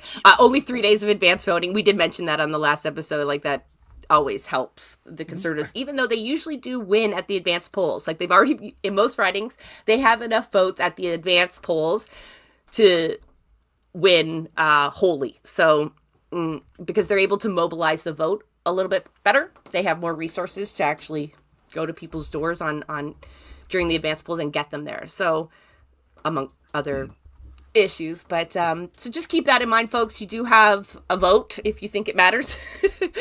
But I'm not going to get into it. Vote, but I'm not exactly going to be enthusiastic about it. I don't know who, in my writing, again, there's no Liberal or NDP candidate right now. So if there's some sort of independent out there, and I don't even know where they stand on anything. So I'm staying home. I don't give a shit. Like, people can shit on me all they want. There's no way I'm going and just like giving someone a vote to just say I played in the game. I don't consent to this shit anymore. No one has to take my position. Obviously, I'm never of that take, but I also won't stand for any voter blaming or non-voter blaming. And I hear you. Yeah. But my seat could go NDP. Again, like it would be like a re-election of an NDP MP. So we'll see. But I also know that this riding can be fickle. It seems to waffle between the three parties. So it could be a completely different color at the end of February. I don't know. And I have told them, because of course, like they've had my information, the ONDP. It's like, hey, can the NDP count on your support? And I'm like, please take me off your lists until you bring Sarah Jama back into the party with a full apology to her. Because until that happens, you are not getting a single minute of free volunteer time from me. You are not getting a single dollar from me. Make your amends, actually abide by the stuff you tried to win me over with by saying you cared about this stuff, which is how you actually didn't when you kicked her out of the party. So until that is fixed, no, like, yeah, you might have my vote. Maybe it goes to the Marxist-Leninists. Maybe it goes to an independent. I don't know. The Communist Party of Canada has people running. Yeah, the Green Party, whoever. It's a little more up for grabs now, unless you make amends. Like, you mean your vote is, not the win. Yeah. Sorry. Bothered boy, you can have his my vote. And my time and my volunteering and my money is like, this is up for grabs for someone. It's potentially up for grabs to the NDP. They have to eat crow for Sarah Jama, though. Yeah. Now they doubled down, so don't hold your breath there. So it's like, all right, well, hey, can we count on your support? Not sure you can, boys. Like, just... My writing's pretty much solid. It's always been the same for the past. What's your writing? Ottawa South. It's always been liberal. It's McGuinty's old writing. Like that. Oh, McGuinty. I've got a Mulrooney. There's a name I haven't heard in ages. Yeah. I've got a Mulrooney over here in York Simcoe, so I'm looking forward to the campaign trail. And I worked on a campaign where we ate away at some of her vote share in the last election, but not a fun opponent. She had Brian Mulrooney stumping around all the nursing homes on E-Day, and we couldn't compete with that. I mean, he was going right in. He was walking them right to the fucking ballot box, basically, and it was like, that should be election interference. Yeah, no kidding. What do I know? He slipped them all brown envelopes, right? Like manila envelopes. Yeah, I've got someone from my riding here in the chat. They know my pain. They know our pain. You could run a dead fish as a conservative here, and they have. It's Mulrooney and Davidson, and you would still win. And sour grapes, I lost against Davidson twice, so. But it's some ridings are really tough battle points. So you can always volunteer and donate to any riding association. So if folks want to donate to the Sarah Jama campaign, you can. So you can go to her website, or they've got an independent constituency association. That's right, people. You don't actually have to pick a color. You can start an independent riding association or constituency association, depending on if you're talking provincial or federal, and you can nominate your own candidate, and it's only 100 signatures, unless they changed it, to get on the ballot. You don't need any money. I mean, I'm not here to promote electoral, but it is a platform if you want to go and maybe debate those fucks. But it's only 100 signatures, and you still have till the 13th, I think, to get them in, 11th or 13th. So anyone contemplating, if you don't have a candidate, you could just be one. You're going to steal someone's votes. I went for one Toronto mayoral election and just voted alphabetically for the very first person on the ballot, because back then I thought it was really important that you at least went. Anyway, apparently half the city thought that, and the person with the alphabetically first name had like the second most votes to Tory. So I should run in a rural conservative riding and just try and be like ultra conservative, and then like, yeah, we want this guy, yeah, and then I get in there, and then it's like actual total 180, and it's just like, welcome to anarchism, baby, and like, what? Yeah. Well, the White Rhino did a neat little trick where they were running people with the same name as the incumbent in the riding, and so they were hoping to confuse voters and just pull away. They did that to Maxime Bernier in Beaupré, Quebec. Yeah, I saw that. That was amazing. I remember that. Yeah. Like, I don't know if people changed their name or they just hunt far and wide. They put a call out like Eddie Bernier's out there. But which in Quebec, of course, there are. Right. but we meant that in the nicest way, right? Not like Maxime Bernier. I'm part Quebecois. It's Oh, okay. so you're allowed to say that? Mostly. I don't think it works that way. No, I've like got a gay friend too, you know, like we don't. Family, the extended family is massive because, like, you know, great grandmama there had like 6 kids, and each of those had like 3 to 5 themselves. So yeah. All right, we're gonna move on to. I have no segue now. Thank you, Bother Boy. Sorry. No, don't worry. I'm not very good at it anyway. Quebec. No, it's still not helping. But so my favorite part of the show, even though I enjoy ranting with the folks there, is disruptive updates. So I've got 2. Bother Boy, I knew you have one. Corey, Joe, if you think of one as we're going along, I mean, just wave at me, and we'll definitely get it in there. Disruptive update. The first one is mine. Oh well, I'll take it away, Joe. No, go ahead with it. Okay.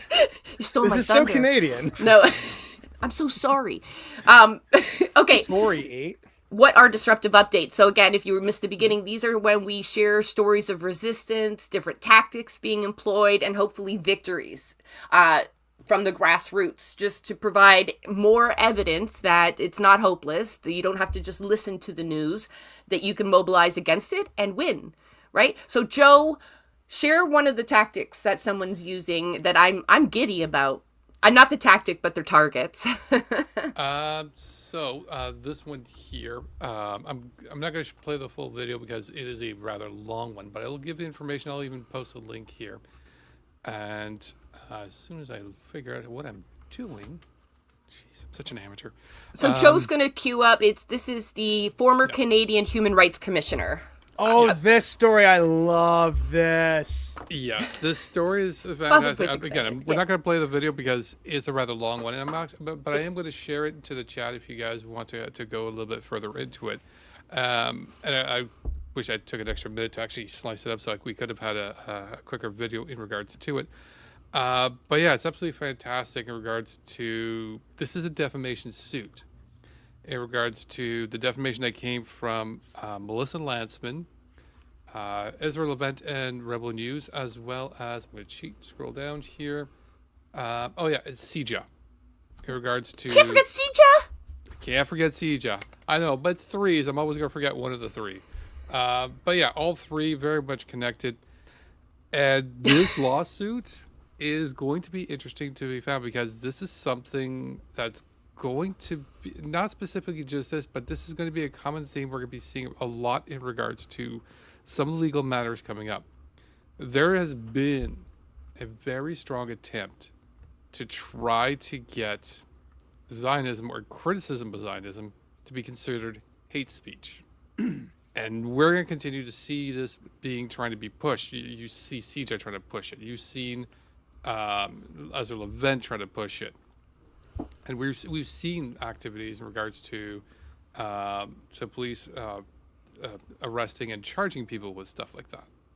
So there is a fair amount of push to this, and so these legal actions that we're seeing here, as well as some of the criminal ones in the courts, are going to be crucial to watch. And these are just, again, fantastic, just at least see in nature in regards to, yes, there is attempts to push back here. Good, strong attempts. Well, not just strong, but also credible. This Yes. Former commissioner has substantial, like, probable evidence for this defamation, because Ezra Levent and Melissa Lantzman are basically the attack dogs of, like, the Zionist lobby here in Canada. And for listeners who might not be entire familiar lobby with CJA, that's basically the Canadian version of APAC, which is in the States. So if you're familiar with APAC and have heard that and heard some of what they do, it's basically what CJA is doing here too. There better not be one listener that doesn't know what CJA is at this point. Well, you never know, new first-time listeners. So, like, just wanted to make it absolutely clear, provide some of that additional context. But that's part of why this is, as Joe was saying, a very important story, because this, I believe, I can't remember his name right now, but I believe this person who's bringing this lawsuit forward, he was in the job for only, I think, like, was it like 3 days or 3 weeks before he was forced to resign? Yeah, like it was an incredibly short amount of time. There was, I'm going to go take a look real quick to see if I can find But yeah, he was in a short amount of time. There was enough time, though, that there was a report done by a third party that cleared him of any anti-Semitism allegations that was being made against him. But Which brings us to why it's credible that he's bringing this defamation lawsuit of like, this is ridiculous. Oh yeah, I mean, you make an excellent point. Like, he's got a crap ton of evidence in regard, and he's got the research done by independent. They discuss it briefly within the live, and as well as all the other allegations in regards to defamation. Well, these are three entities that are very public. I mean, Melissa Landsman, politician, sending out information publicly. She's got a following because she's a politician. She's second in command to Pierre Poilievre. Ezra Levant has maybe a news network that some people might have heard of. News would have been making news. That's doing a lot of heavy lifting. The Canadian Alex Jones. Let's not get into what journalism is or what isn't. Everyone gets creds. But we'll go, Everyone gets creds. Yeah, well, We can hate on them, though, still. They got kicked out of the Canadian Journalism Association. That's all I'm saying. And then we've got CJA, who is also trying to be the voice of we are the authority in regards to what Judaism and anti-Semitism is in Canada. And this is where you have groups like the Independent Jewish Voices, who's actually in that shot there. Well, one of the people, members there, Sam Hirsch, who also spoke there, to come out and say, this is, what this language and this rhetoric is doing is being dangerous to Jewish people. So this is a wonderful thing in regards to, especially for those in the Palestinian movement, trying to help, to help save people of Palestine. To just get at least pushback where people are just trying to immediately shut down any of this activity by just saying, oh, you're anti-Semitic, stop it. Yeah. Get off the streets, get out of the way. We're just going to just plow you with the fear of the label anti-Semitism because they can right now. Yeah, when you watch the video, he describes some of the comments that were directed towards him. Like, the comment section is something else, but coming directly from the three that he's mentioned, they called him like an Islamic extremist. Yeah. And called him an anti-Semite, like just openly didn't make any kind of valid claim, but just, and often that's all it takes is this threat, this discomfort, right? For folks to feel like they need to separate themselves. And I see a comment here on YouTube, and I know the backstory. I'm not going to share the backstory, don't worry. But, there are nonprofit organizations out there that seem progressive, that on all other counts are progressive. And even they are looking at this new definition and the way that folks are throwing these labels out, and they're making changes. They're suppressing Palestinian solidarity within the workplaces. The Vancouver what is wrong with me? The Vancouver library system is being challenged. I wish I had a link to that. There's lots of folks mobilizing there where they have told librarians in one branch that, or at least one branch, that they can't wear Palestinian pins or keffiyehs. And, despite the union that represents those workers and all the, adjacent associations calling for the end, they're really holding on to that. So that becomes overwhelming, though, when you start to have to go after each and every one of these organizations on their own, right? It usually involves individual battles, like people fired from their workplaces have to kind of go it alone. But when you have a high profile case like the one that Joe brought up here, it sends a message to a larger group, right? Like, he was not the only, I've been called all these names as well, right? By so many people online. Yeah, all of us have. It's not like a clout chasing thing. It's just like, I feel like I don't have recourse. I do. I could get a lawyer and I could go after them, but I don't have the time. I don't have the money. But somebody does. And so when they do this, when they do legal challenges because they have the resources or can gather, I imagine some of the organizations standing behind him will help pay for the legal costs, hopefully, or he's wealthy and doesn't have to worry about that. But it sends a message. He's fundraising. He's fundraising for this also.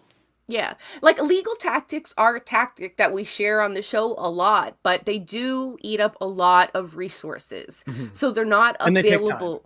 They take time, so the results are definitely not going to be fast. But, like slap suits, perhaps the threat of lawsuits and not having to go through the whole procedure will be enough to, maybe make Ezra and Melissa second guess their next tweet, right? Second guess throwing out those labels without any evidence because they want to protect their pocketbooks, if nothing else.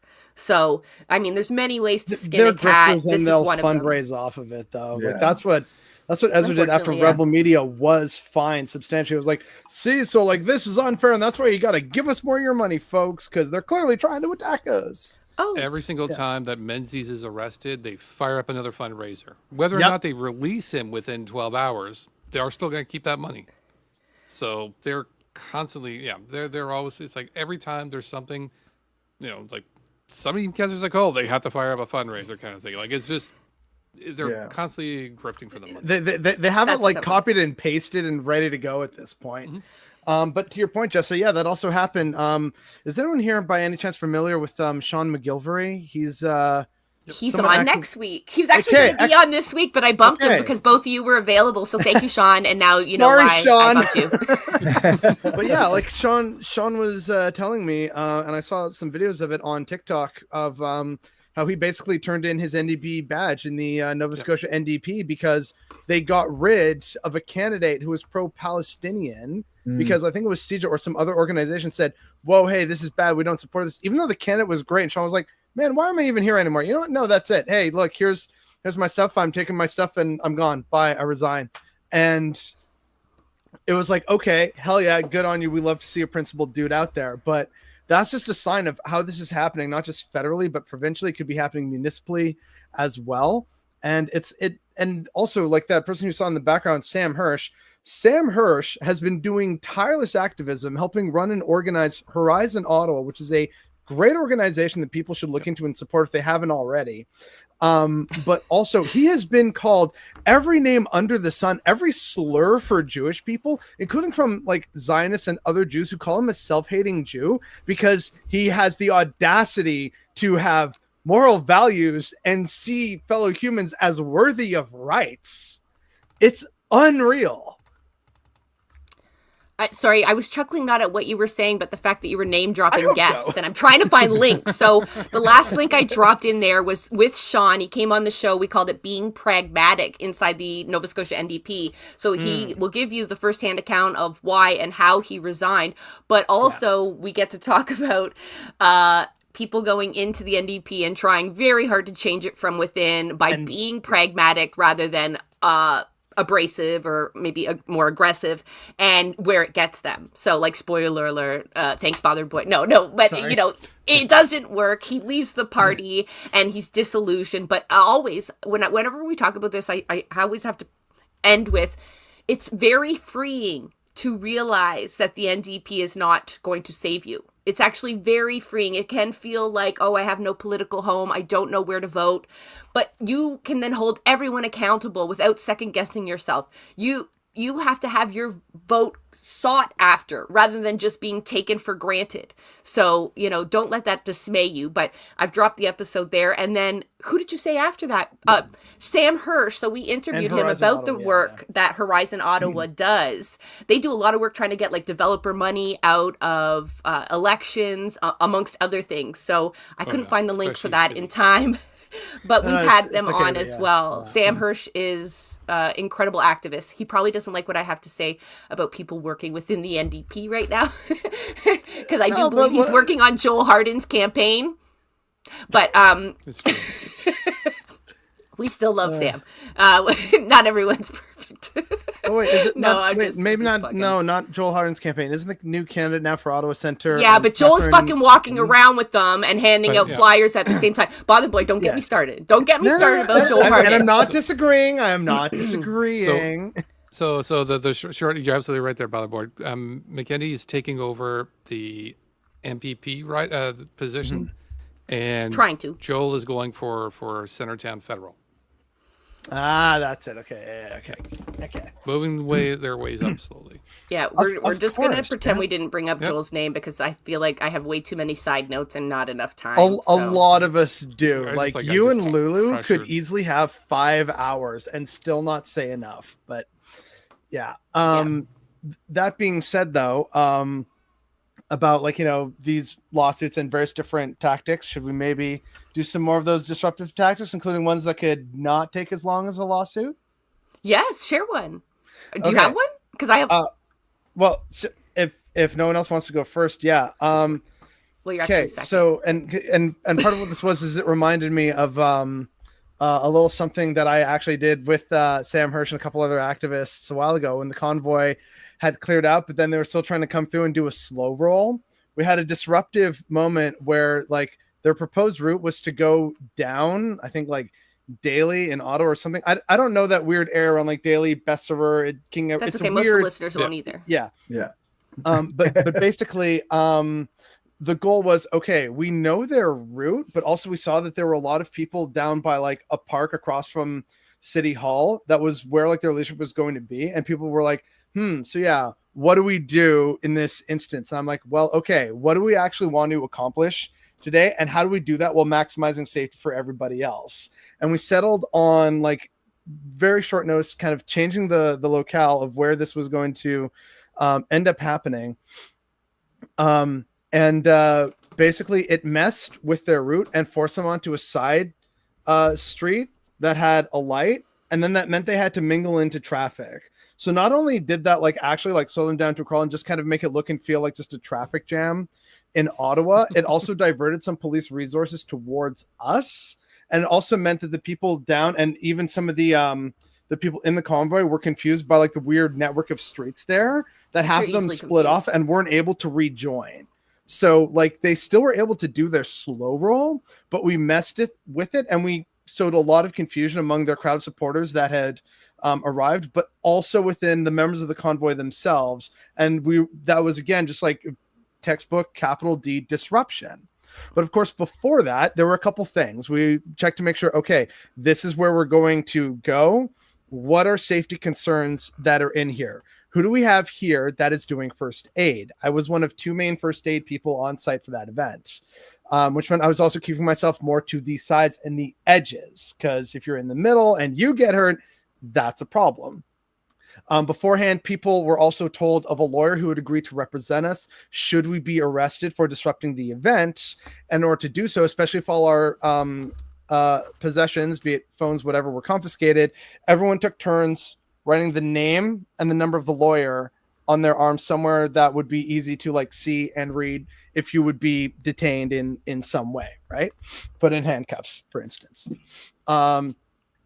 So, that while still having people agree to look and like, okay, are we going to be like kettled in? And at one point it was kind of scary because there was a police van that came up behind us. And I just like immediately went down like, hey, police van behind us.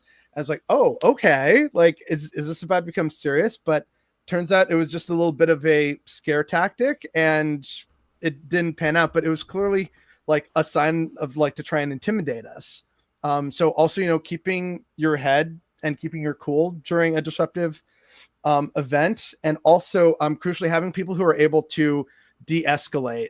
There was one officer who came and was basically almost antagonizing our group on like the opposite end from where I was. Joe, you might have seen and met this guy before. He's kind of infamous for being like a dick to deal with in the Ottawa Police Service. I think his name was like Officer Sloan or Stone or something like that. He's bald and he's Australian for some reason. I think I know. What do you mean for some reason? Because like, why are you here? Go back to like Australia, or better yet, back to Ireland. No. No. Yeah. Okay. Wandered into xenophobia somehow. Knows who this is. I think so. Yeah. Okay. Unfortunately, when you say the officer's kind of a dick, I'm like, dude, you're gonna have to narrow it down. I know. Well, I actually did narrow it down. And he's bald and white. And we're like, yeah, that's still not helping. Yeah. But he's Australian, so that should also clue into the more of the descriptors. But basically, apparently, as I found out later, what had happened was one of the activists was there with a phone recording the line of officers and some bylaw officers. I guess they were understaffed. They need to bring some bylaw officers for us too. And one officer, for a lot of stuff, though. Yeah, But one officer apparently did not like this phone being in his face and pushed the activist, and that got everyone like really ooh. And Officer Dickhead kind of saw his opportunity to try and like continue to rile the crowd, even though he's talking about, like, no, like, there's no real issue here. You're the one who's like, something to the officer. You're lucky that we're not taking it. Like, and I'm like, okay, all right. I feel like this is about to go really bad. So let me just see if I can do something here. Walked over, started talking to the officer and saying, sir, respectfully, like, Officer Stone or whatever his name was, is just like, clearly you are contributing to the problem that you're saying you are trying to resolve right now. If you are legitimately serious about de-escalation, which is why I came over here in the hopes of finding this de-escalation, just meaningfully pull back, because you're the one who is directly engaging and antagonizing my fellow compatriots here. So if you are actually being truthful and honest, as your body cam would hopefully reveal in any future footage, if you are serious about de-escalation, then please go back over to where you were and we can all just take a breath and we can all come down. But you are not meaningfully helping. And I like turned it on to me, and eventually he realized he was not going to get a rise out of me. And everyone else started to come down, and he lost, and he left, and the smile on my face was so good. I love how we ended up with a whole bunch of tips out of that. I'm going to go back to the legit, and that's part of why I was like, oh, hey, the whole thing about Sam Hirsch reminded me, oh yeah, that thing that we did a while ago, a couple years at this point. Yeah, and for folks that heard the tip about writing a lawyer's name on your arm, that is great. Number, however, sure. in a larger group, that will be used to target you as an organizer or more as a shit disturber. So if you could kind of keep it out of sight until you need it, but somewhere that you can read it, even when you're perhaps cuffed. So be creative, as well as not all lawyers are created equal when it comes to being arrested for disruptive activities and fighting for a movement. True, yeah. So next week's episode also talks about what a movement lawyer is and how their tactics differ. So when you are organizing and finding legal support, try to find somebody who is experienced in defending people in movements, because sometimes what the individual needs and what the movement needs aren't always exactly the same. So it's like a bit of a balance job has to be done there. But I appreciate those updates, because that's you had another update we'll go to after mine. Yeah. Gotta let other people in. Yeah. Indigenous land defenders, I think. But I'm going to go to the Giller Prize. Joe, I've kind of shared another. Oh, thank you. Is that it? There it is. Yep. Yay. So we had these folks on as well. See, we have everyone on. You really all got to check out. It's like 170 episodes now of like every shit disturber across Turtle Island. Well, not everyone, because if you've got folks that we haven't talked to, send them our way. But we talked to Writers Against the War on Gaza, as well as they're part of a larger collective that calls themselves No Arms in the Arts. And if people can remember, back in November 2023, the Giller Prize is a Canadian literature prize, and it has like a big gala, big events night. I think Rick Mercer was the host, and you had protesters got up on stage, and Rick Mercer tried to tear the sign down. You might remember that action. Well, why were they doing that? Because the Giller Prize was sponsored for the last 20 years by Scotiabank. Why do we hate Scotiabank? Well, we have lots of reasons to hate Scotiabank because we're anti-capitalist, but we have more reason to hate them because they have such a huge investment in Elbit Systems, which is a manufacturer, an Israeli arms manufacturer.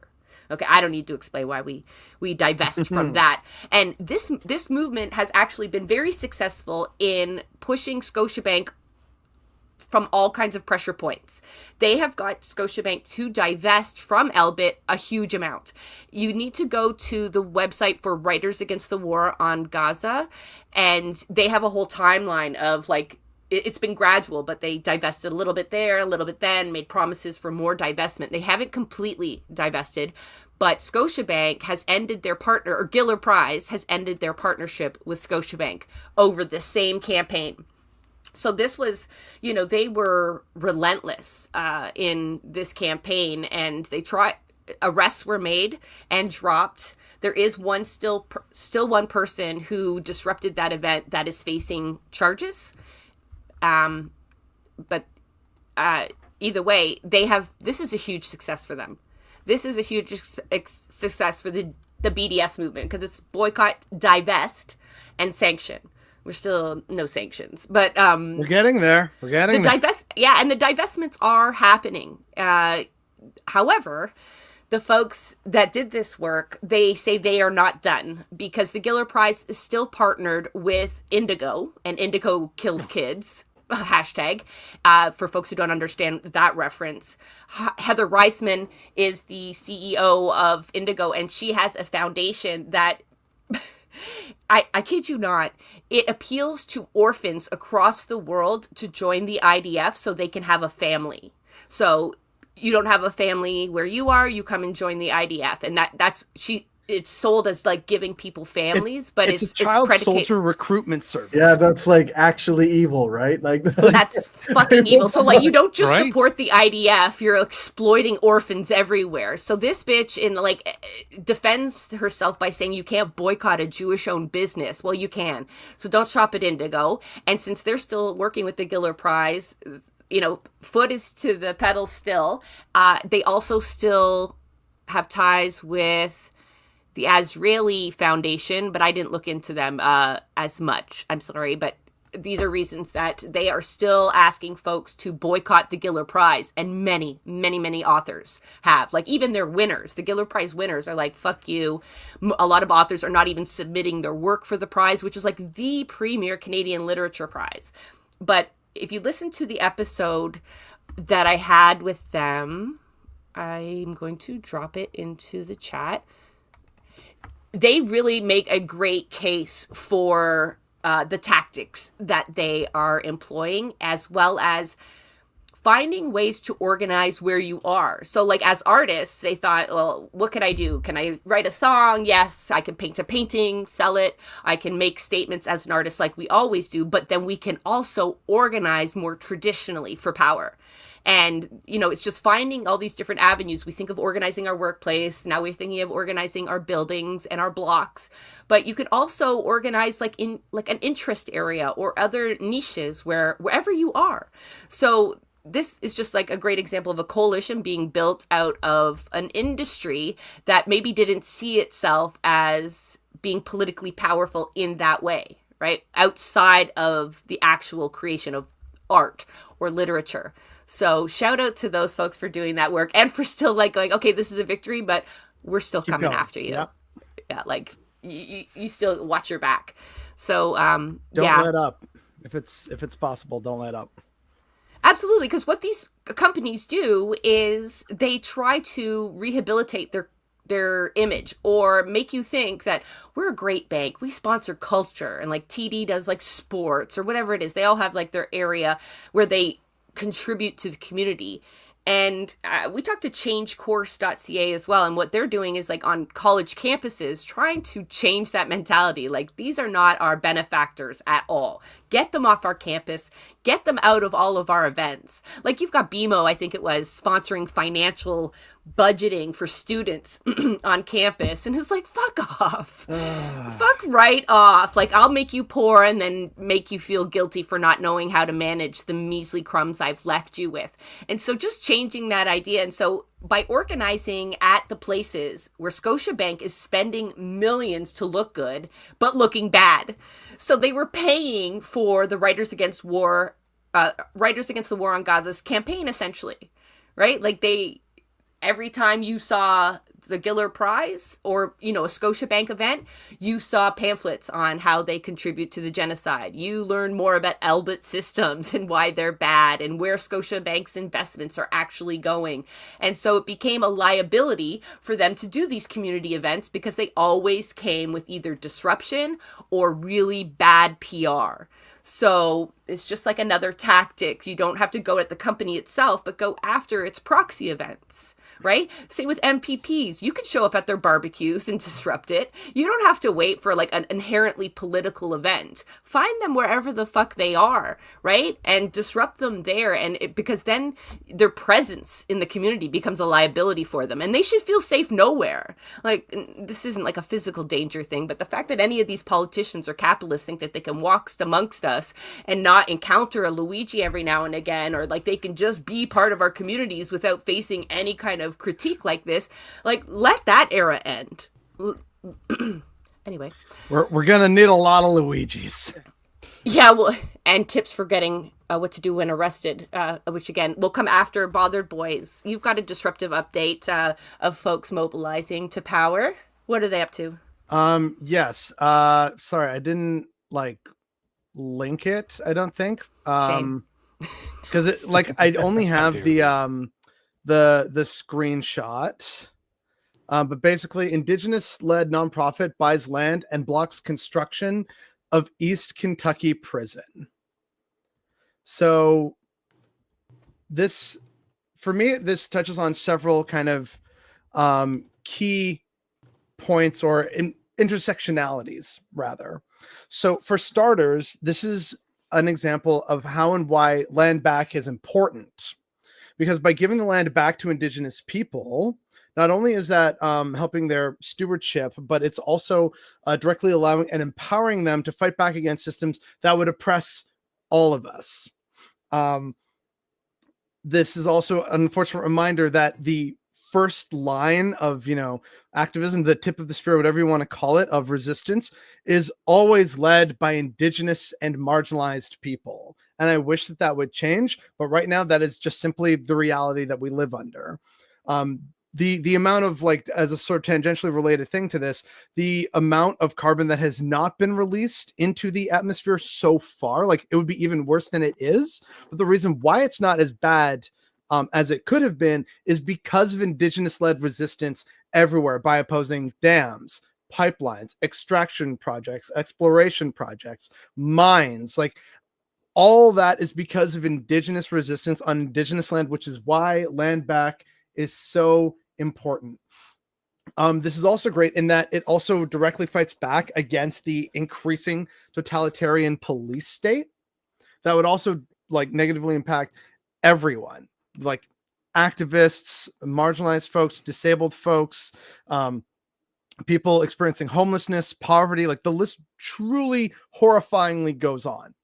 But again, by sort of taking a bigger, more macro picture of this and understanding our intersectionalities, and by supporting, like, all different levels, be it, like we support an end to the police state and the carceral state, we support land back, and you get results like this, which directly help prevent the worsening totalitarian nightmare.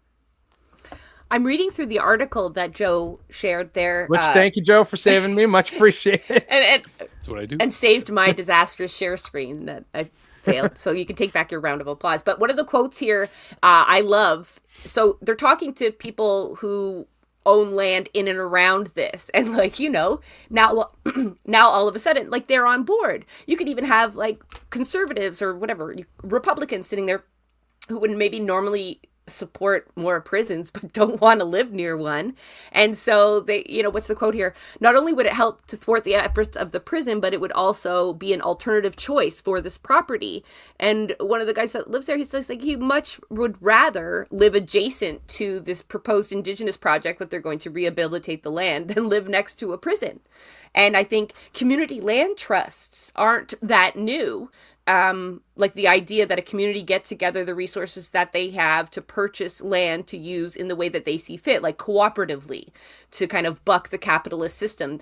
I've been trying desperately. So if anybody has any connections with the Kensington area friends, their community group there have purchased many properties in their neighborhood to either prevent gentrification or any kind of other proposals that they just weren't jiving with, right? That weren't cohesive to their idea of what their community should look like. And, it's not just one person buying the land. It ends up being a collective, and then it's run collectively, which is like, all right, I don't know. The idea wasn't to have to buy it land bit by bit, but it sure helps that some people are. I mean, we could, you could take it too, but, like, we're not there yet. So community land trusts are a way for your folks to do this locally.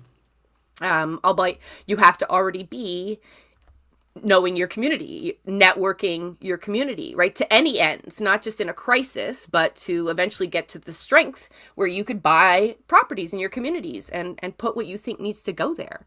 So that's a great story to kind of include there on the Disruptive Updates. Thank you. Yeah, and I also just liked how it really also shows why solidarity and intersectionality is important, because stuff is always overlapping and intertwining with other things. especially sometimes in ways that we might not see, know, or understand. I mean, yes, I've done a lot of work in reading and studying, but I also have blind spots, which I'm reminded of every so often. Even if I'm still working on things and I know I'm better at something now than I was, like, hell, even 5 or 7 years ago, they're still like, oh, you know what? No, thank you for pointing that out to me. I hadn't even thought of that. Thank you for providing that perspective that, like, kind of helps reinforce that, you know, some of that earlier knowledge and training, you know? Yeah, for sure. Corey, I was trying Always to get be you learning. ABL. Oh, there you go. No more acronyms, though. Yes, please. So Corey has an example of a community kind of putting things in the community that should be there, right? Kind of taking the initiative upon themselves. And what do you got to share with us? Because I've seen these in my area too. So go ahead. Community fridges is kind of the thing. We've got 2 here in Regina. The Cathedral Community Fridge, which is like a multi-project. They have a fridge. Well, it recently burned, but they still do food deliveries. Yeah. So they're in the process of trying to get it rebuilt, I guess, or reapproved for placement. Someone donate them a new fucking fridge, man. Yeah. They're they were talking to the church that they were in, and they were in the parking lot of the church, and they're having some issues. There's some people in the neighborhood who don't want the fridge there anymore because it drew, you know, unsavory types or whatever. Yeah. Sounds like the safe consumption site argument. And yes, that is in fact the same one that Aaron from Reeducation. I put that in the side chat because I didn't. It's okay. But thank you for confirming, because I was like, is that the same story? But okay. Yes, you guys are sharing stuff in the private chat. The audience doesn't know what the hell you're talking about. Yeah, I know. That's why I wanted to put it in the private chat. I just wanted confirmation, but it's okay. We got it anyway. Yeah, no, I know Aaron from the Reeducation YouTube channel and a variety of other people from Regina. They don't just do the fridge though. They also do food delivery. They have like street teams where they go out and like they'll handle naloxone kits and they'll like hand out water to people on the street. It's pretty amazing stuff in my opinion. And yeah. I think folks might be surprised as to how many community fridges are out there. So take a look on your community group, do a little quick Google search, because I know my community has one. And the premise is just like, if you've got extra food, you stock it. And it's really kind of ad hoc, which is very accessible to people. Another thing I have in my community, there is a Facebook group. It's called the name of the community and then pass it on. And anybody who has anything like from furniture to food they're not going to use, posts it up, and the first person to comment can get it. And it's not like one of those first come first serve. So if you have a car and you're mobile and you can go get it, you can race to the house and get it from the curb. It's like it's set aside for people. And I think it's a great way to like not have stuff go in the landfill, but also, you know, we have everything that we need within reason if we just like disperse it, right? That redistribution of wealth. I mentioned it last week, but I'm going to mention it again. A lot of people in Ontario are getting $200 checks. If you don't need that $200, like a lot of you will, and you know, cash it and do whatever you need. But if you don't, if it is expendable to you, there's a lot of community groups where that would just, it would mean the world. Like, can you imagine what that would do for like a community fridge or food program at $200? And if you and your neighbors did it, I mean, we could have huge boosts to grassroots organizations. There is a website, I think it's like $200 check. I don't know. You gotta, I shared it last week. Somewhere. It's in the notes near the bottom, but you know, they've suggested some groups, and I'll do it again. The York Southwestern Tenants Union is a great spot for one of those checks because they don't just organize their building, they are helping to organize the whole city and beyond of tenants against landlords. So just another way we can redistribute any wealth that we've managed to accumulate, if anything. But I know there's not a lot of people in that position. But anybody have any other updates before I go to our last segment, which is tips for activists? Well, I mean, just one little thing to add about like your tenants union. I'm pretty sure that's something that the Democratic Socialists of Canada are on a big kick on at the moment. They're very much all about getting activists from coast to coast to start their own tenants unions and go to like various different places where there are tenants and inform them of their rights and help them start to organize tenants unions. So very, very grassroots stuff. Doesn't seem like they have any intention to run people politically. This is, they're like, we are democratic socialists and we demand more tenant unions in the settler state of Canada. I'm like, all right, cool. I'm over here riding my own wave, but I support that work. So it's good. Yep. Oh, I was trying to look something up. My computer's telling me, no, you're not going to do that. But we have a tenant power playlist attached to our link tree. So where Blueprints of Disruption has interviewed, I don't know, probably a dozen different tenant organizations, including one, Climate Justice TO. And just because Bother Boy's talking about the Democratic Socialists of Canada kind of not transitioning, but focusing in on this work, where you had climate activists who were, climate activists now focusing on tenant organizing, not because they don't care about the planet anymore, but because they believe that holds the key to harnessing enough working class power, people power, to actually address the climate initiative, right? To radicalize and politicize people so that we're not just coming up with stupid carbon taxes. And also to like green like tenant apartment blocks, which is doable. It's just, it takes money, and in the capitalist system, you want to hoard the money. You don't want to spend the money. You want to make the money. And so this is also a good way of like pushing back so people can have better quality, better efficiency, better supply. Like again, it's all connected. It's all intersectional. Absolutely. And yeah, again, there's way more tenant organizations than you guys think there are. So just take a quick search in your area and you can find one and help them until you have capacity to organize your own building. You don't always have to be like, I don't even know any of my neighbors, because you can actually just start somewhere. And then you can start like, go like to the local community barbecue, bingo night, whatever it is. Like you got to start with community, but you don't have to reinvent the wheel, as I said, like way at the beginning. So yeah. All right. So before we sign off, and we encourage you to be disruptive, we encourage you to challenge the status quo, but that does not come without complications. Sometimes our tips are, how to just be more disruptive or more effective. And in a way, this is as well, but it's also what to do when you get arrested. All right. So. Okay. Well, I want to make a point. Yes. Okay. Don't talk to cops. Not any one of them. I don't. We had a guest on. I won't. Yeah, we had a guest on, and I won't name them, but if the audience might be familiar, and they described being in jail and there were nice cops in there, and so they were talking to those cops, and I was just cringing the entire time. I'm not sure if I had a poker face on. I don't even remember if I challenged them on it, but I was just like, ugh. Good cop, bad cop is a tactic. We had the orange hats on for this week's Blueprints of Disruption, so it's already on our feed. We called it Watching Cops, Advice for Activists. Please listen to it. These people have been documenting police behavior for a long time, and they are still having to tell people to not talk to police. So what police are doing is they aren't just picking people up at events, like at the disruption, at the sit-in. Sometimes they are waiting months. Sometimes they will grab you on your way home, which is why we tell you to always leave an action with somebody. With more than one person is preferred, but don't leave alone, because quite often you're picked up by the cops all by yourself, and nobody knows to come do jail support for you because they don't even know that you've been arrested.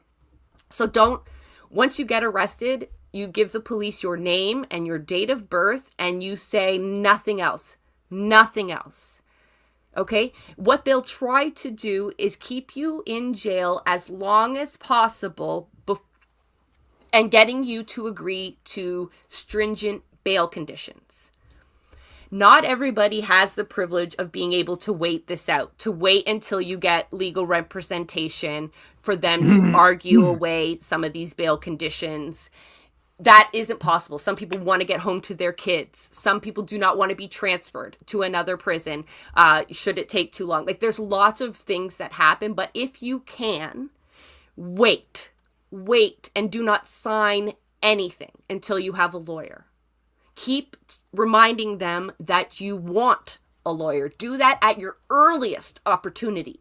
because again, they will try to drag this out as long as possible. Another tactic that the police are deploying, at least in Toronto, is they're not even telling people which division the arrests are going to. And so you'll often have cops from different divisions converge on an action, and activists are having to pay attention to what car they got into, or what officer is the arresting officer, or even having to follow in order to determine what detachment folks are in. So again, when you're arrested, Ballard Boy gave you a few tips to do before you're arrested, like know the number of a legal representation, or at least someone who can trigger that call. For example, like I have my partner, he knows the lawyers to call should I need it, right? So I would trigger a call to them and they could take over from there. Everyone can have a different point person, but that person needs to know the right people to call and the way to do it. Don't just make your spouse do it if they would have no idea on who to call or what to do. Like, when I was younger, I'd be like, okay, mom, dad, I'm going, like, you guys got bail money in case they need it, right? And it's like, sure. But like in reality, you have to be a lot more prepared for that. And so it's not necessarily just having the bail funds, but it's willing to outweigh the conditions that they will try to put on you. Like conditions like no contact with the people that you were with, which may prevent you from organizing, which is like death to some activists. They'll have curfews on you. They will have, the worst is imaginable to me is you can't even speak politically. You can't post politically. You can't go to a demonstration and exercise your right to protest. Like really, all these conditions that they're trying to put on activists are designed to isolate you and to stop your work and to scare everybody else, you and everybody else, right? Because if your friend gets picked up and they go through hell, and to know that almost like 94, I think, % of the charges, that was the lawyer's estimate, these charges are dropped. And so people go through pure hell. The police release their name, their age, their charges, maybe even their place of employment. And then they always add in for the Palestinian solidarity activists that they're being investigated for hate crimes. None of them have been charged for hate crimes. And there's nothing to investigate. But they still add that on there. So, like, folks, it is damaging to be arrested, even if you know you didn't do anything wrong and you likely won't face prison time. Cops are scary. Yeah. Maple Mines, I see you in especially with the ones around Ottawa right now. Share some more details and I will share it. Anybody else have any tips? Like Bother Boy, you said you had some tips in terms of like when you get arrested. Well, so yeah, I kind of already gave pretty much everything I know. Okay. Fun little anecdote. There was like a big protest way back in the day when I was but a young teenager going to high school in Ottawa. And like, I think it was like the G20 or George Bush was visiting. It was like a big event. And of course, it's kind of like, baby's first foray. And my mom was the one who kind of told me, right, okay, so like if anything happens, if I don't hear from you by like certain time, I'm going to call my lawyer. Here's his name. And I was like, okay, thanks, Mom. Mom had my back as a young activist. You'll love to see it. It's good to have people in your corner. Yep. I have less of like another well, actually I do have a few more arrest tips. Don't do what the convoy chuds did and think that the way that things happen in America are also the way that things happen here in Canada. Because so many of these people, as they were being arrested or detained or removed by the cops, when the convoy was finally being cleared out, they're saying things like, no, he didn't read my Miranda rights. That's not a thing up here. And like it's about, First Amendment. I plead the Fifth. And there was eventually a judge who got so tired of hearing of these people pledge the First Amendment. A judge said, sir, the First Amendment to the Canadian Constitution is the admission of Manitoba as a province. Are you saying you are the province of Manitoba? And I love that. But that's a sign of like not knowing where you are and what the rules are. And unfortunately, it varies from province to province, including who you may deal with.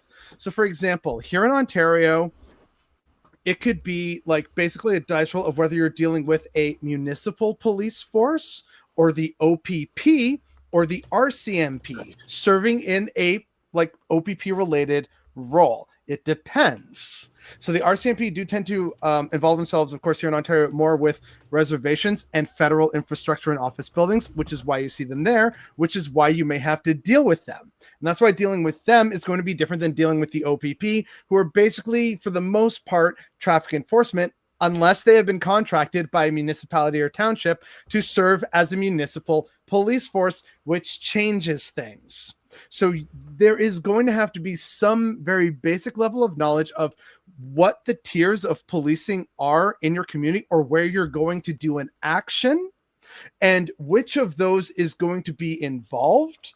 And then depending on which of those detains you, what you should do or hope for or expect in terms of how that is going to play out for you. So there is a little bit of research that is involved. I can't get into specifics because for some it's going to change. Like I would have to do the research if I was participating in an action in, say, Newfoundland and Labrador, because that involves the Royal Newfoundlander Constabulary, which is their version of the OPP, right? But of course, if it's just in St. John's, well, then that's probably just the local St. John's police force, if they even have one. See, I don't know. So you're going to have to do a little bit of research and finding out. But these are like some considerations that I want people to take away from. And also that, like, here in Canada, there's no such thing as Miranda rights or your First Amendment rights or your, like, plead the fifth. No. Again, you do not talk to the cops. The most you say if they want to talk to you and immediately just try and be like, no, sorry, I don't have the time. And if they insist, you immediately ask, am I being detained? Why am I being detained? If I have no reason, then no, sorry, I do not want to talk to you. I do not consent to talking to you. And you just keep it very polite, very simple. And you just keep repeating that earlier part of like, am I being detained? No? Then am I free to go? Am I being detained? Am I free to go? Like that should be like the absolute most that you say to any cop under any circumstances. And if they say you're being detained, then you don't say anything until you get a phone call to your lawyer. The staying polite part was always, I chuckled. That's what I was chuckling at. It was like, that's going to be difficult for a lot of people. And it just reminded me of another one of the tips that I'm just stealing from the episode. So you folks don't listen to it, but you should anyway, because maybe I missed some. But if you do jail support, so you're not the person arrested, but you are at jail support. So it means you're outside of the precinct or the division to let cops know that, you know, someone is waiting for them. But it's mostly to let the person inside know that they aren't alone. Right? Like to make that pain a little less deep when they leave. We did an episode with Miss Squasson of Toronto, and she spoke about when she came out of jail and someone lit a cigarette for her and had her favorite snack waiting for her. It was a reminder that she was part of a community. And even though what she had been through was traumatic, it's upsetting, that it was only going to kind of make everybody stronger. And it was a reason to kind of rally around. So you do need to do jail support, but only go to jail support if you can stay calm. I know that there are times where we're like, burn the precinct down, and like, I get that. But generally, if it's jail support that you're there for, getting arrested or antagonizing the police is not probably your best bet. That will not lead to an earlier release for your comrade. It will likely just get more comrades arrested or hurt. Yeah. And outside of a police detachment is probably one of the more difficult places to be effectively disruptive. They are fully prepared for that. I mean, there's a time and the place, and this isn't for me to talk anybody down, but it was just one of the tips that the Orange Hats gave us. So if you have folks that are organizing and they don't have legal observers, try to get in touch with the Orange Hats of Toronto. They are, they have such intimate knowledge of police behavior that they want to disseminate. Not all of it can be disseminated publicly. You know, for example, one of the clips that the episode starts with is I think I might have changed, is he says, like, they know which detachments more likely to use pepper spray, that have the most violent cops at it. You know, they know these behaviors aren't even, like Bothered Boy said, like, inherent to force by force. It can be by detachment. And to have legal observers on the ground documenting this not only helps people who are prosecuted, right, because people have documented the police brutality or what actually happened, but also because then they start to build up this knowledge that is invaluable to activists, both to like prevent arrests, to make their demonstrations more effective. right? Know what you can get away with, what you might not be able to get away with. And it's so fluid that like your know your rights approach, like if I were to Google my rights when I'm under arrest or what I'm allowed to do at a protest here in Canada, that's gone out the window. So it's up to the people who are there on the ground all the time seeing like, yeah, we used to be able to, you know, sit in front of this building for an hour. No one would budge us. Now we show up with the keffiyeh and there's like a litany of cops there right away.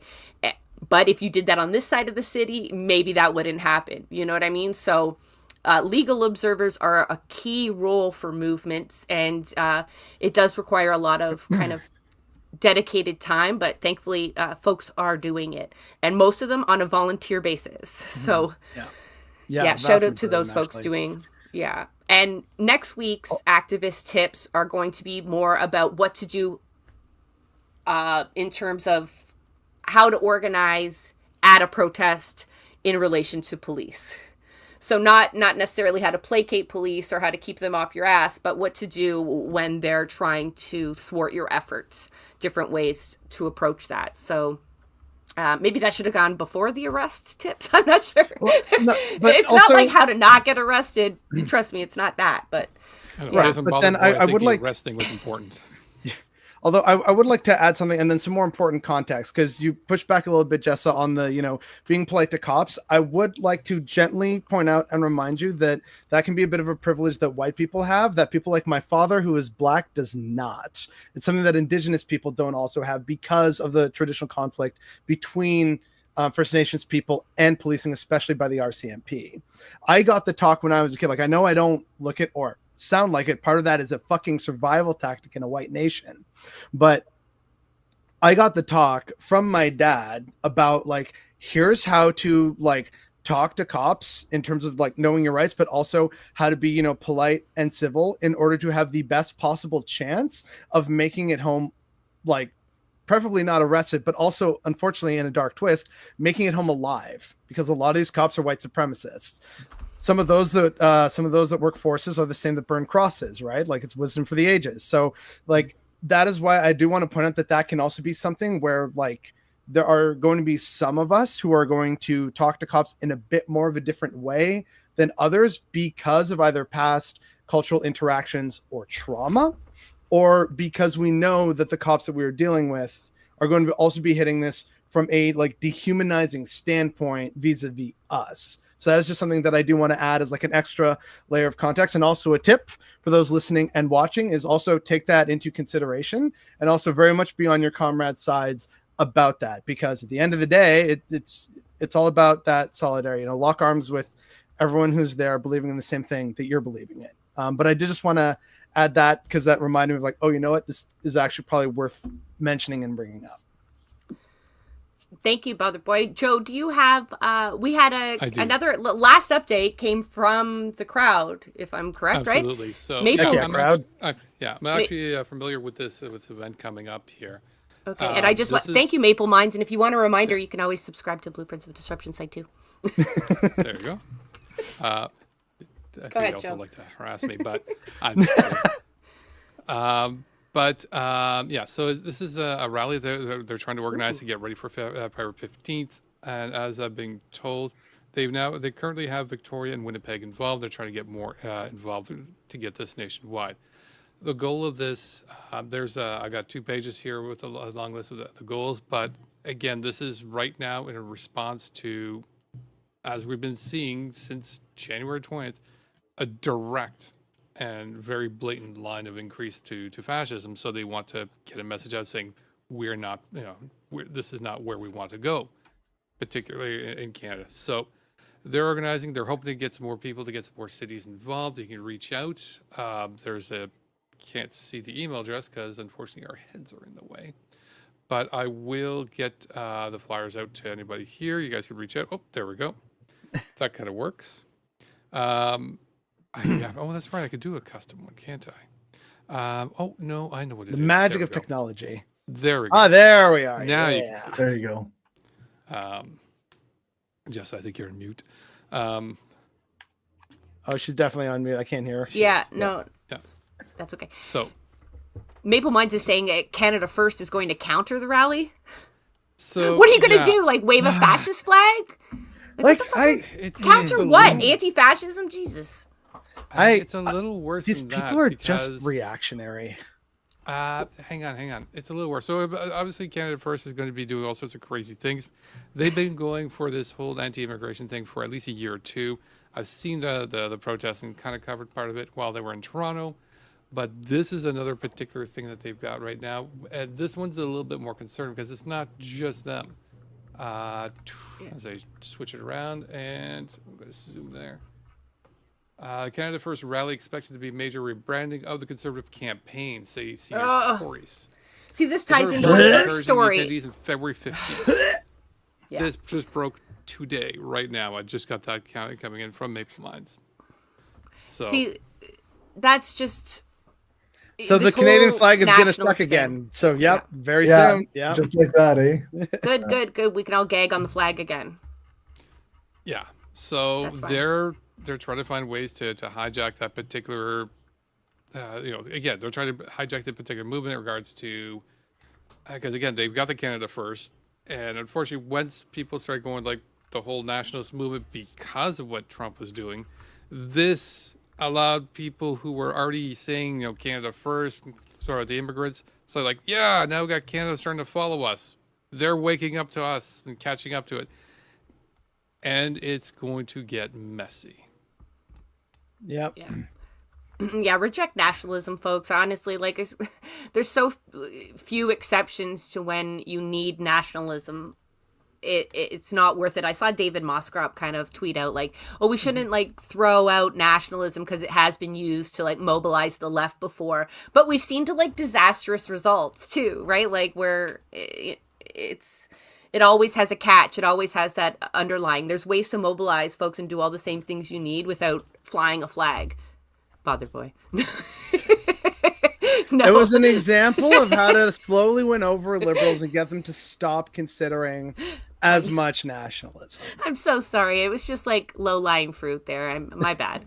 I'll never let you live that down, though. It'll be a reference anytime I come across you now. But I want to thank... right. We are at the end of our Rabble Rants. We went a little bit long, but I very much appreciated the conversations that we had. I have one more thing to Tangents add, and though. tips and headlines to unpack, and thankfully we had Bothered Boy, Joe, and Corey, the skeptical leftists, here to help us through. I encourage you folks to follow these folks on their platforms. They always have interesting takes on the things that are bothering us the most. And Can I add one more though? add can I one add more. Like another little tip for disruption that involves water bottles. Bonus. Hydrant? Just go for Yeah, it. just a bonus. Okay.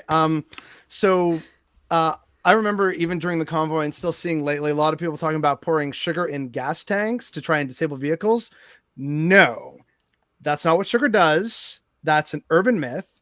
What really messes with engines and vehicles is water. And it's way less suspicious to be walking around with a water bottle than a bag full of sugar. And that's all I'm going to say. Okay, also please rewind to our tips for when you get arrested. That was about, I think, 7 minutes ago in the show or more now. So they're very closely related, those two tips. There you go. Thank you very much, Bothered Boy, for that. I'm sure CSIS appreciates it too. But They love my channel. yeah, no, I'm sure we're all flagged. But Yeah. Yeah. I see what you did there. can you guys add... Bothered Boy and Corey, can you please, if you are on the YouTube channel as well, drop your socials in the chat. I don't have them on me, but at Bothered Boy and at Skeptical Lefty. No, Leftist. Lefty. We've already tagged them on Blue Sky because I just refuse to do anything on the Okay. Muskrat platform Yeah, you can anymore. also follow I'm- Blueprints of Disruption on Twitter or thing, and we have tagged them all day long. But again, thank Bothered you Boy to... on YouTube, Twitter, Blue Sky. There's my link tree there. Yep. Bothered There we Boy go. Thank YT you. on TikTok. Yeah, there you go. Yeah, because that's always a common comment. People want to find you folks afterwards and see what else you've got to share. So I don't want to be found. I'm a hermit. yeah, well, that it serves a purpose. But I thank you all for helping me unpack this and for getting us all riled up on a Friday. There's nothing better to go into the weekend with revolution on our mind and motivation to do it and the means to do it. So again, it wouldn't be a show if I didn't not encourage you to keep on disrupting, but also check on your neighbors, right? Check on your comrades, take a look back. Is there someone you've not heard from in a while? Please reach out to them. Times are tough, and what is going on politically can be very overwhelming. You are not alone in this, and make sure your comrades know that they're not alone. Next week, we are going to have great guests on again to unpack the headlines. If you've got something you want us to share or a disruptive update that we should know about, please DM Joe or myself. We're on all the social medias, and let us know, because our content, it does come from the community here. So I very much appreciate your time and all your folks' energy here in the studio. Until next time. Thank you for having us. This was a great pleasure and a privilege. Yeah, thanks very much. Thank you, guys. Us.